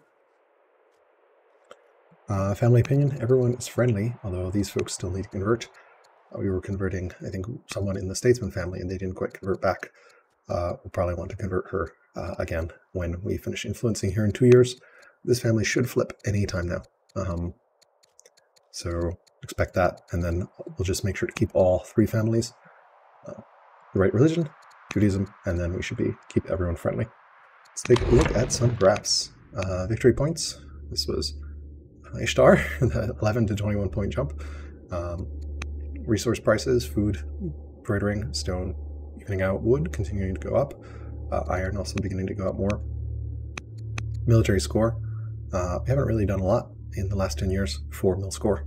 We're going to need to change that soon and start getting our unique unit produced here. We also have a bunch of warriors that are chilling around here. Once we get Macemen, we'll probably produce stuff here. When I finish getting these guys up here, up and running, we'll definitely get a courthouse going here, potentially in 2 years or so. We'll need to figure out where we put it. It's a good question. Maybe. We'll need like a triangle that we can use, or somewhere, something like that. Probably maybe instead of these ranges, we'll put a courthouse here, put the ranges here. I don't know. This city's very, very tight in terms of placement. Something to figure out, though. So yeah, we'll probably end up with 4, 5, 6 courthouses, something like that. So, resource wood production. We've fixed our wood production problem. Stone, we are just swimming in stone. We've gone from 160 to 360. Partly that's a Delver leader, but we also had a Delver leader for first leader. So just pretty good in stone production. Iron, we definitely want to bring our iron production back up to snuff. Orders, 46, 47 orders a turn, thanks to Orator giving us 9 additional ones, thanks to all those families being friendly. Money, we have largely solved our money issues. It's minus 34, and we have stone as something we can sell for our economy. Science, from 50 to 86, and that's going to go higher and higher. Should be easily breaking 100 science by the time we do our next check-in, if not more, especially once we can get... I think right now the goal is going to be rhetoric and sovereignty with scholarship as a target, as well as drama into Spoked Wheel, into Portcullis and ranges, and then on to Barding. And from Barding on to Windless. And Maceman is on the way to Barding as well. So I think that's pretty much it, tech path-wise and science-wise. But science, very well. Happiness, flat, which is okay. Culture, zooming ahead. Training, also growing. Civics, just great civics production. This was the transition of leaders, but we've Eloquent got picked up, and that has helped a ton. And then growth is going pretty good. National wealth, 2914. Total pop, 19 specialists, which is great. And of those, there are 9 that are urban. So once we get Constitution, that's an additional 9 science. 7 military workers, or military units produced, 22 workers. Well, that includes, confusingly, that includes disciples. So we're actually only at 17, I believe,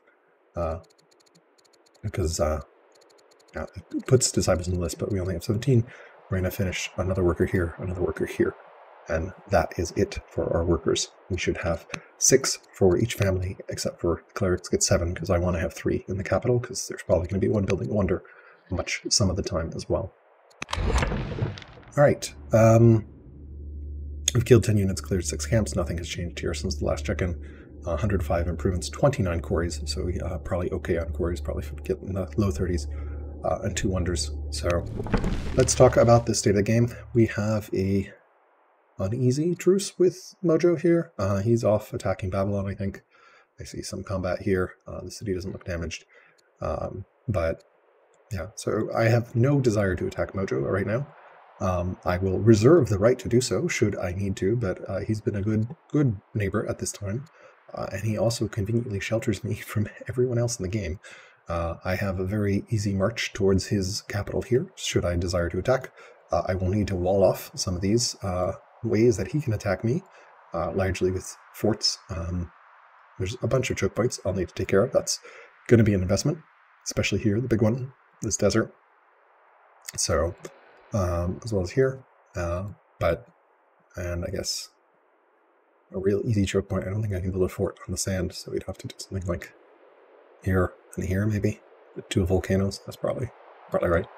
And of course, he can always attack by sea, but we have some choke points that we should be prepared to wall off to make sure that he can't ambush our capital or something. I anticipate I will likely need to attack him at some point, pending how the game goes. I know Babylon is currently at war with him. Frederik is definitely encouraging me, and Egypt and Rome are embroiled in a painful war, which is not great. No one really wins with early wars. You want your wars to be lightning attacks that your opponent can't defend, and then just falls over. The last thing you want to do is get engaged in a long land war. So we can take a look at the family tree. We've got Queen Barsine, her grandmother Queen Khorazim, and then her daughter Queen Khorazim as well. So pretty good here. Hopefully we can get a scholar leader or something like that.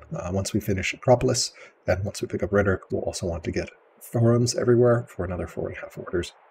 Should generally be swimming in orders at this point. What can we tell from our opponent's cognomens? We've got a keystone. We're the Fountainhead, the Mighty.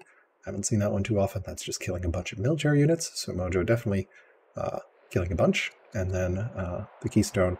And the keystone. So pretty much almost everyone in the game is the keystone. That's just finishing improvements. And we are the Fountainhead, which comes from, I guess it's like the cooler or inferior version of Keystone. It is the cooler version of Keystone. So we're cooler than all the other Keystone kids. 60 legitimacy acquired from that. So we should get this ambition. Not too much trouble in the next 5 or so turns. 5 or 6 turns, depending on how long it takes to build some of these courthouses and where we put them. We're definitely going to be spending a lot of our stone income on getting officers up and running, because I'd like to get this producing Palton cabs. And then once I get to 7 laws and Citadel, upgrading them over here. We'll keep an eye on what these 2 workers do. We'll eventually finish this road at some point, which will connect everything in the north which will help a little bit with discontent. We may have some issues with some of this high discontent. It shouldn't be too bad. It's only 5 or so. And importantly, the capital is only at 2, and the capital is our key science production center. All right, that's pretty much it. Relative strengths very quickly. We are on top of the scoreboard, but largest part of that is just Ishtar. We are on 9 cities. Mojo is on 16, which is terrifying. Babylon is on 7. Rome is on 5. Greece is on 8, and Egypt is stuck on 3. Mojo is learned still, with similar power. Babylon is much weaker because I believe Mojo killed his expeditionary force, his barbarian clearing force, and competent knowledge. Fluffy and Rome is weaker and primitive. Frederik and Greece is weaker and competent, and Egypt is weaker and competent. So definitely going to be keeping an eye on Mojo. No particular rush, but should an opportunity present itself, should there be a good situation for us to attack, where it makes sense for us to attack on our time, then we will consider it. But at the moment, he's been a good neighbor. He's not threatening us. There's no particular rush. I am very happy to use all my orders on economy instead of having to deal with wars. So yeah, I'll continue to build up behind his lines, and continue to be a good neighbor. But should the tide turn, or should he decide that I'm getting too close score-wise, or just taking too many wonders, then I definitely want to be ready for Assyrian attack. And like I mentioned, walling off these stations, ideally with forts, so that I can protect myself from any Assyrian incursion. Especially here, like this is 3 tiles to my capital. These 2 we are touching border-wise. We definitely have to get these forces online as well. So cool. All right, that is it for this situation report. See you next turn. Here's the turn 60 report for Mojo. His patron seat has been weakened through the patch. His commander leader with lots of military benefits has led him to change strategic course.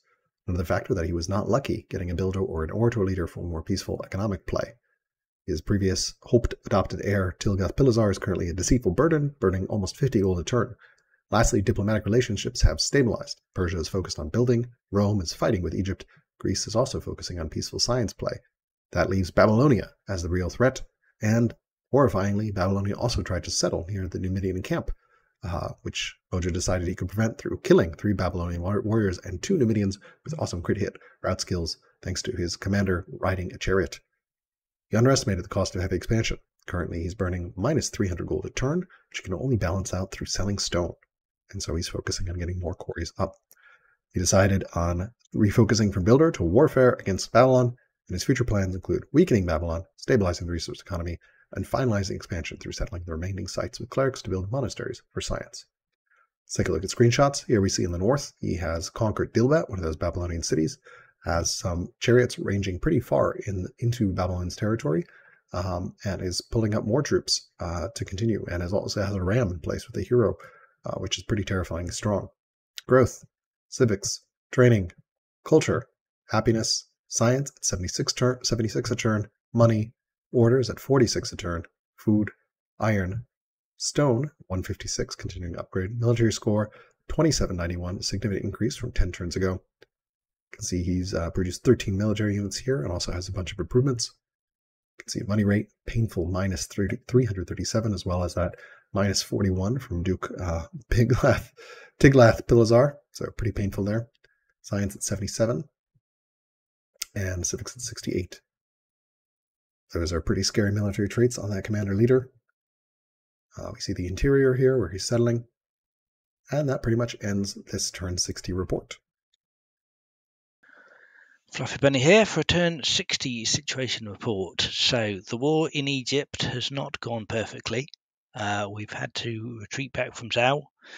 Waset did come under fire for a while, but we're having a pitched battle here, which I think we're probably turning the tide of now. We're just rushing out our first status in Waset, because even though we don't have 4 laws, they handily built a stronghold for us, which we've taken. So now Waset is up to developing culture that I can build my unique units there, which is ideal.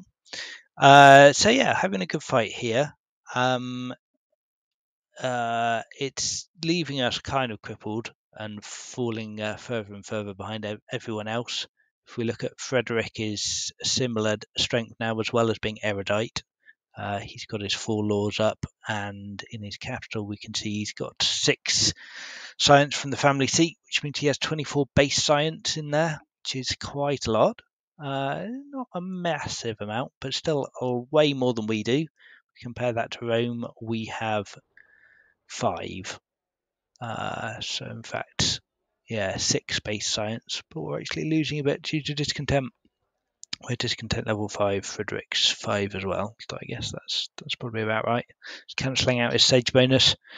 What else? Babylon, we still haven't met. They look to be doing all right. Assyria is just blobbing out all over the map. They've now got 15 cities. They're stronger than us. The only alcaras and Assyria are both stronger than me because I've lost a few units fighting Egypt, so I've lost our domination there. But yeah, Assyria's just completely taken over the middle of this map, which to be honest probably doesn't bode well for their long-term chances. Being in the middle is not a good situation to be in an FFA. I'm kind of in the middle on my side, but hopefully if I can take out Egypt, I'll have a corner to myself rather than just being in the middle, so it's not too bad. Alcaras, yeah, is stronger and erudite. Yeah, everyone's erudite, in fact, that I know, apart from Egypt. So yeah, again, my science is really falling behind. I really need to do something about my science, but I can't while I'm in the middle of a pitched battle with Egypt, so I have just crippled myself by attacking them. Family opinions, not great. We've got 2 upset families. Fabius are reasonably happy. We still got a bit of a mix of religion. We've got 1 Zorro city, 1 Jew city, no Christian, 2 Manichaeism, 1 pagan. So yeah, no state religion, no civics to do really much with. We're on our way to steel to help do the axes, although I'm not actually sure that's that useful anymore. Now we've got a status. Might be better getting phalanxes to deal with the light chariots. That's a good question.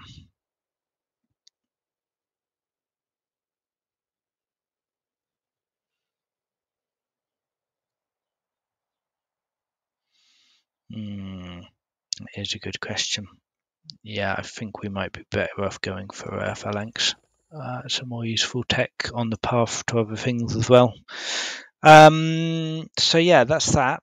Looking at some graphs, we have got 30 population with 18 specialists, only 2 urbans, mostly rurals. Pretty terrible. We've only done 8 workers, which is actually pretty poor for a build start, although we have only got 5 cities, so it's not too bad. Produced 24 units and lost 18 of them, so that's tragic. Yeah, still only adopted 2 laws and we've only got 13 techs. Not very impressive. 88 improvements, not too bad. We've got a lot of rural. Our economy is absolutely buzzing. We've got so much money, iron, stone, reasonable amount of food. No wood, but we're just about to sort that out. We've got some lumber mills coming online in a few turns. Civics is dire. Training's not much better. Culture's taken a good swing up since we took Waset, mainly. Yeah, science has gone up a reasonable amount as well, but still pretty low. Mining were right for. Orders we're not doing too bad for. 32 or 33, 32 orders a turn. It's fine for this point in the game. It's not outstanding, but it's okay. Yeah, food is okay, as is iron and stone. And yeah, like I said, wood's coming along soon. Military score, yeah, we're taking a few dips here where we're taking a bit of a beating. Territory owned is still dire, still only got the 5 cities stuck in our corner. Food prices completely crashed. It's just, I guess that's a good thing we haven't overproduced it. Stone, we've got loads of it. It'd be lovely to build some wonders. If we ever get enough civics to spare, we probably will. But yeah, we're sitting on so many resources. It's absolutely insane. And yeah, family opinion. Not great. Claudius took a real dip down here. I'm not quite sure why, actually. I guess we had a family head who really liked us and they left. Well, she's 75. We'll be getting a new one of them soon, probably. So yeah, our cities wise, we've got Rome is a pretty good training city, being our champions capital, and everywhere else is kind of moderate to bad. Worcet's pretty good. Nowhere really good at producing civics. And yeah, Massa's still on 0 culture. We probably ought to do something about that. That's our second city, landowner seat. We have not produced a single point of culture here. We got drama. We don't have drama. Yeah, it's tricky. We probably ought to get some paganism going in here.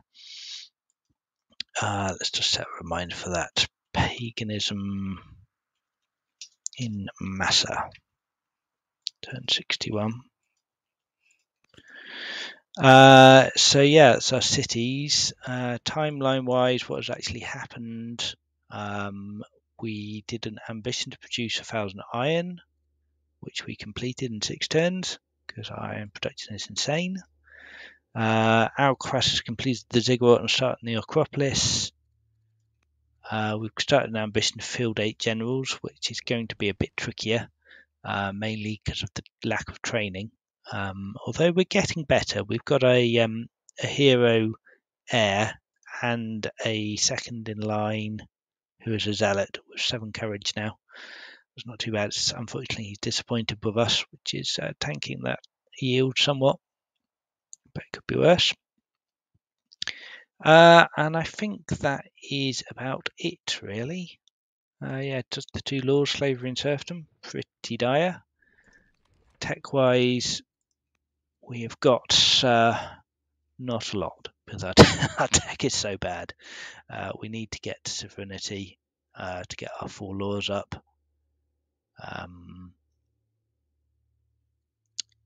But we don't have the civics to enact the laws anyway at the moment, so not really a lot of point rushing for that. I think I'd rather have spears and axes first. But yeah, still a long way away from anything useful. And yeah, family-wise, it's looking pretty good. We've got our hero heir, who I'd like to abdicate to and do some launch offensives, but we don't have the training, so that might have to wait. And our leader's pretty fab anyway, to be honest. He's pretty statted up, especially on discipline. Got so much money, really don't know what to do with that. Well, what we should be doing is rushing specialists with our judge governors, but unfortunately we've had to just keep producing military units. Second line zealot, he's pretty good, and yeah, another son and nephew coming along. And yeah, wonder-wise, not actually an awful lot left, to be honest. Colossus might be quite nice. Yeah, I'd like to build the Colossus. Maybe when we get 300 civics, we'll aim for that.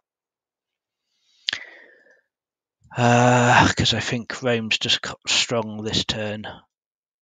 So the Colossus is definitely something we could aim for. That's like 4 turns of civics, so maybe we'll do Colossus in turn 64, perhaps. Alrighty, okay, and that's it for now. See you in 10 turns. StBlak from turn 60 from the FFA.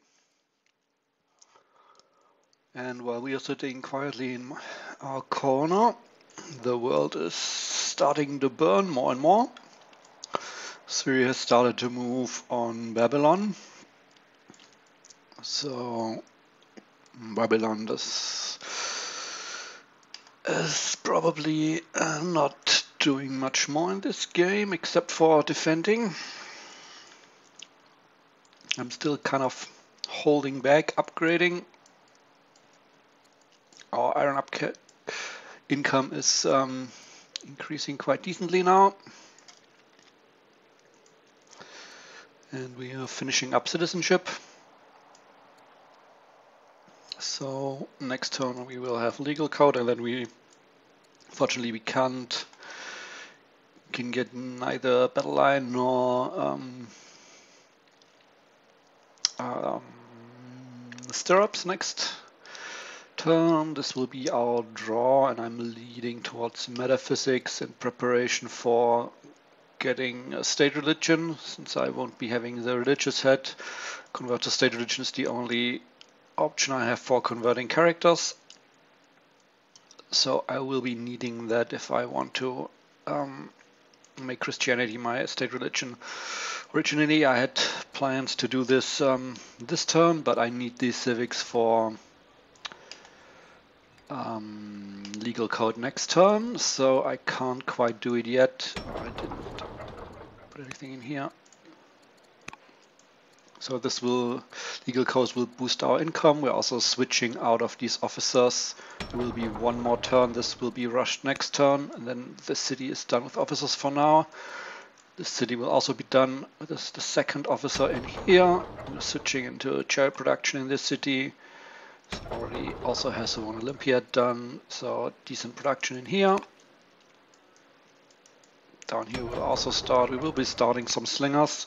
So we have some ranged support in case she needs to enter the battlefield.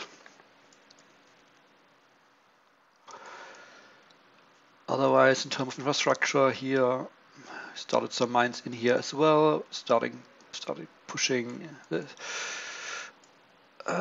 more quarries and mines. Starting some quarries down here. Probably one of these will move down once this is finished. Finish this in here, since the building these very fast in our artisan seat. So there was still our builder in here that was imprisoned and killed off. An event killed him off in prison, just for safety, since he hated us.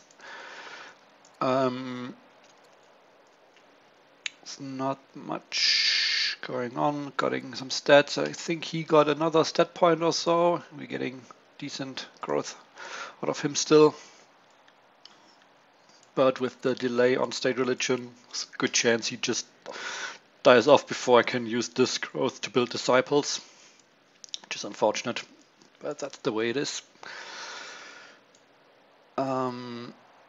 Not quite happy with our here situation. Only one kid again overall, and we are two.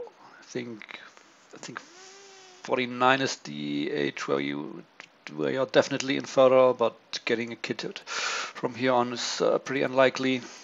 He also no kids, so very unhappy with this. This really sucks.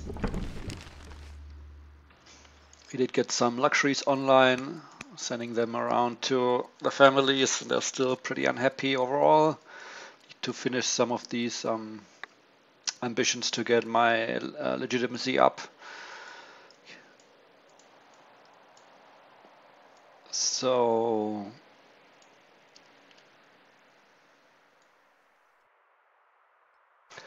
let's look at the timeline quickly. Kara started the Acropolis. Unfortunate, even if it's kind of expected given the mountains he has in his domain. But that will mean he has all the orders, and I will have significant order problems without monotheism going strong and without the Acropolis. This is kind of no orator that I can use for orders because our family opinions are too low. So the wonder situation is kind of bad.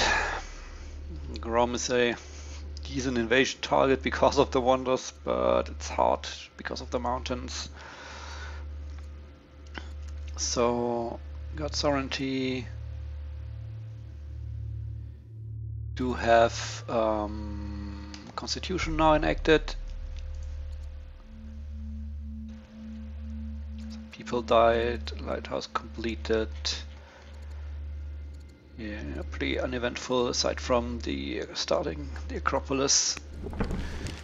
In terms of stats, family opinion pretty bad. Resource prices, food is down. We should probably sell one while it's still a bit above 2.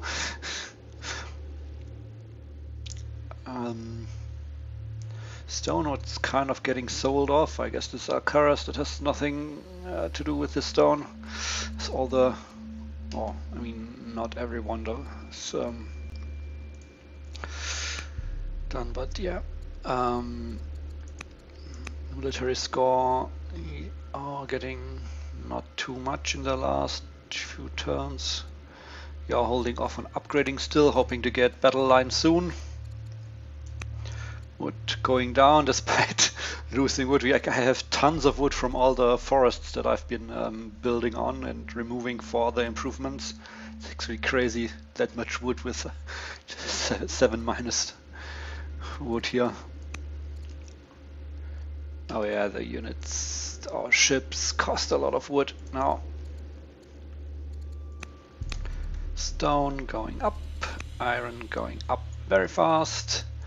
Food stagnating, orders kind of stagnating. I need, once now that the Acropolis is done, I need to prioritize building garrisons and strongholds everywhere again, just to get my orders up. Money rising up sharply now that we're getting our fissures in place. Science also going up somewhat.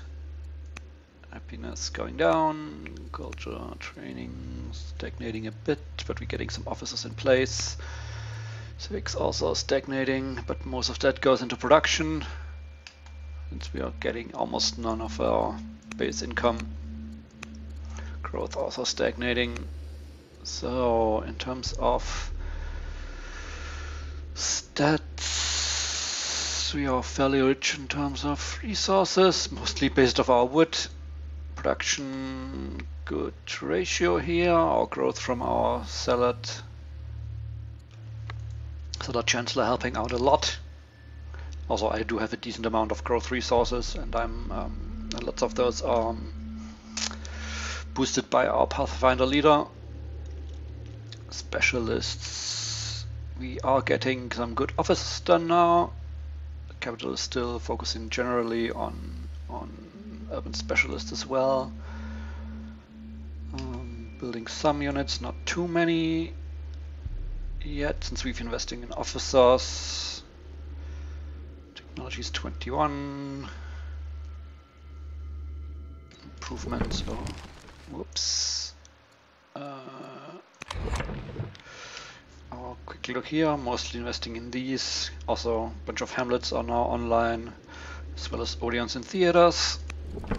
Here, this will probably be our city that will be on. Yeah, this dropping again, despite those. So this will be our city that will become strong for Phalangites. This is lagging behind probably. I think we have 4 laws before that. We are finishing up our theater here for a bit more. I did get the trapper online in here. He also has a... Ah no, we did assign the luxury in here to make this secure. Might need to reassign this or even trade this off for someone. I would prefer getting assault. Have been chatting up alcaras in terms of luxuries, since you can send luxuries over to other players, unlike the AI, where this doesn't work directly. So we had a patch where we are now getting 50% on in our champion seat. It's a pretty big buff, but of course the Greek champion seat is the weakest, since we have no shrines for boosting it or no base income like Rome, so these other 2 champion seats are quite a bit stronger. We don't have any Olympiads in here. Focusing on officers for now. So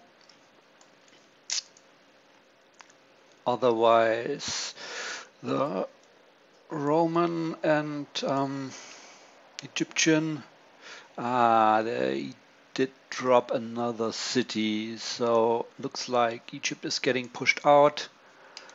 Rome was stronger previously, so there was a unit exchange involved as well, but Egypt is losing this fight.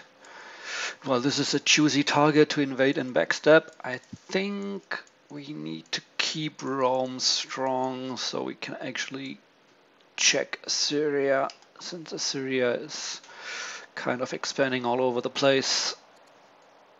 now invading Babylon, still having probably quite a few unclaimed cities in the back here. There's still some Vandals alive and kicking.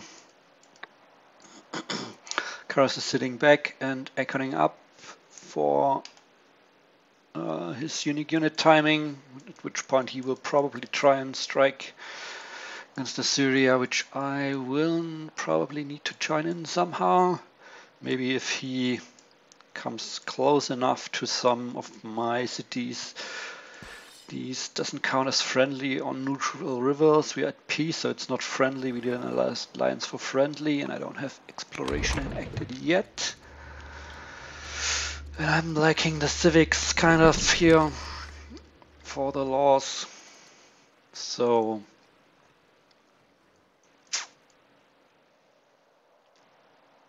still, like, if I can enact exploration, I could like strike against an Assyrian invasion force in here, or maybe I mean I can use this for anchoring down here to maybe get some troops quickly into here or here. It becomes critical when he uncaps the capital. At that point, I need to make a choice to either strike in and kill some of the Assyrian units, or just take Babylonian cities myself, so he doesn't get everything. It will also, these cities will also get me some decent wood income. Like this, not really, it's mostly money, but here this will be some good wood income without needing to tech for lumber mills myself. So yep. Tech, we looked at what's coming up. Let's look at the whole situation. We have this unlocked here. I would prefer to go straight to scholarship to increase my tech rate, but this will be coming up next. And then also kind of looking to get monasticism for our 7th law together with citizenship. It's also a goal. So, but I probably need battle line just to have something to fight with, so I can get my warriors upgraded.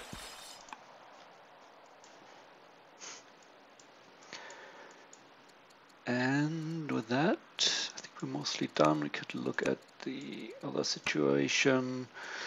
Not sure if the here matters here. Probably if he can get a hero, he might be able to fight back in 3 years. If he can get like at least 6 or 7 units on one space and launch offensive. Like this is a just very, very scary leader, commander with like 3 combat traits. 50 and still alive and kicking. He has a scholar here, a hero here that he could probably designate as here, which is scary as well. It's a bit older salad. She's still very young. Eloquent Delvoy here, no wonder he has all the stone to build wonders. H2, there's a salad, an old builder. Rome is still sitting on the tactician. Has a hero coming up, very dangerous. There's a salad here. There's an orator. Lots of orators that will not help him. The judge would also not help him. And for me, well, any of these. Not sure what would benefit us the most.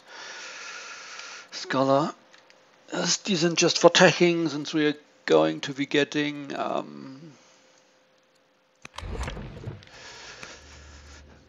metaphysics. So we have archives. Archives are have a good value for scholar leaders. Judge would be nice just to convert some of this training into civics once she dies.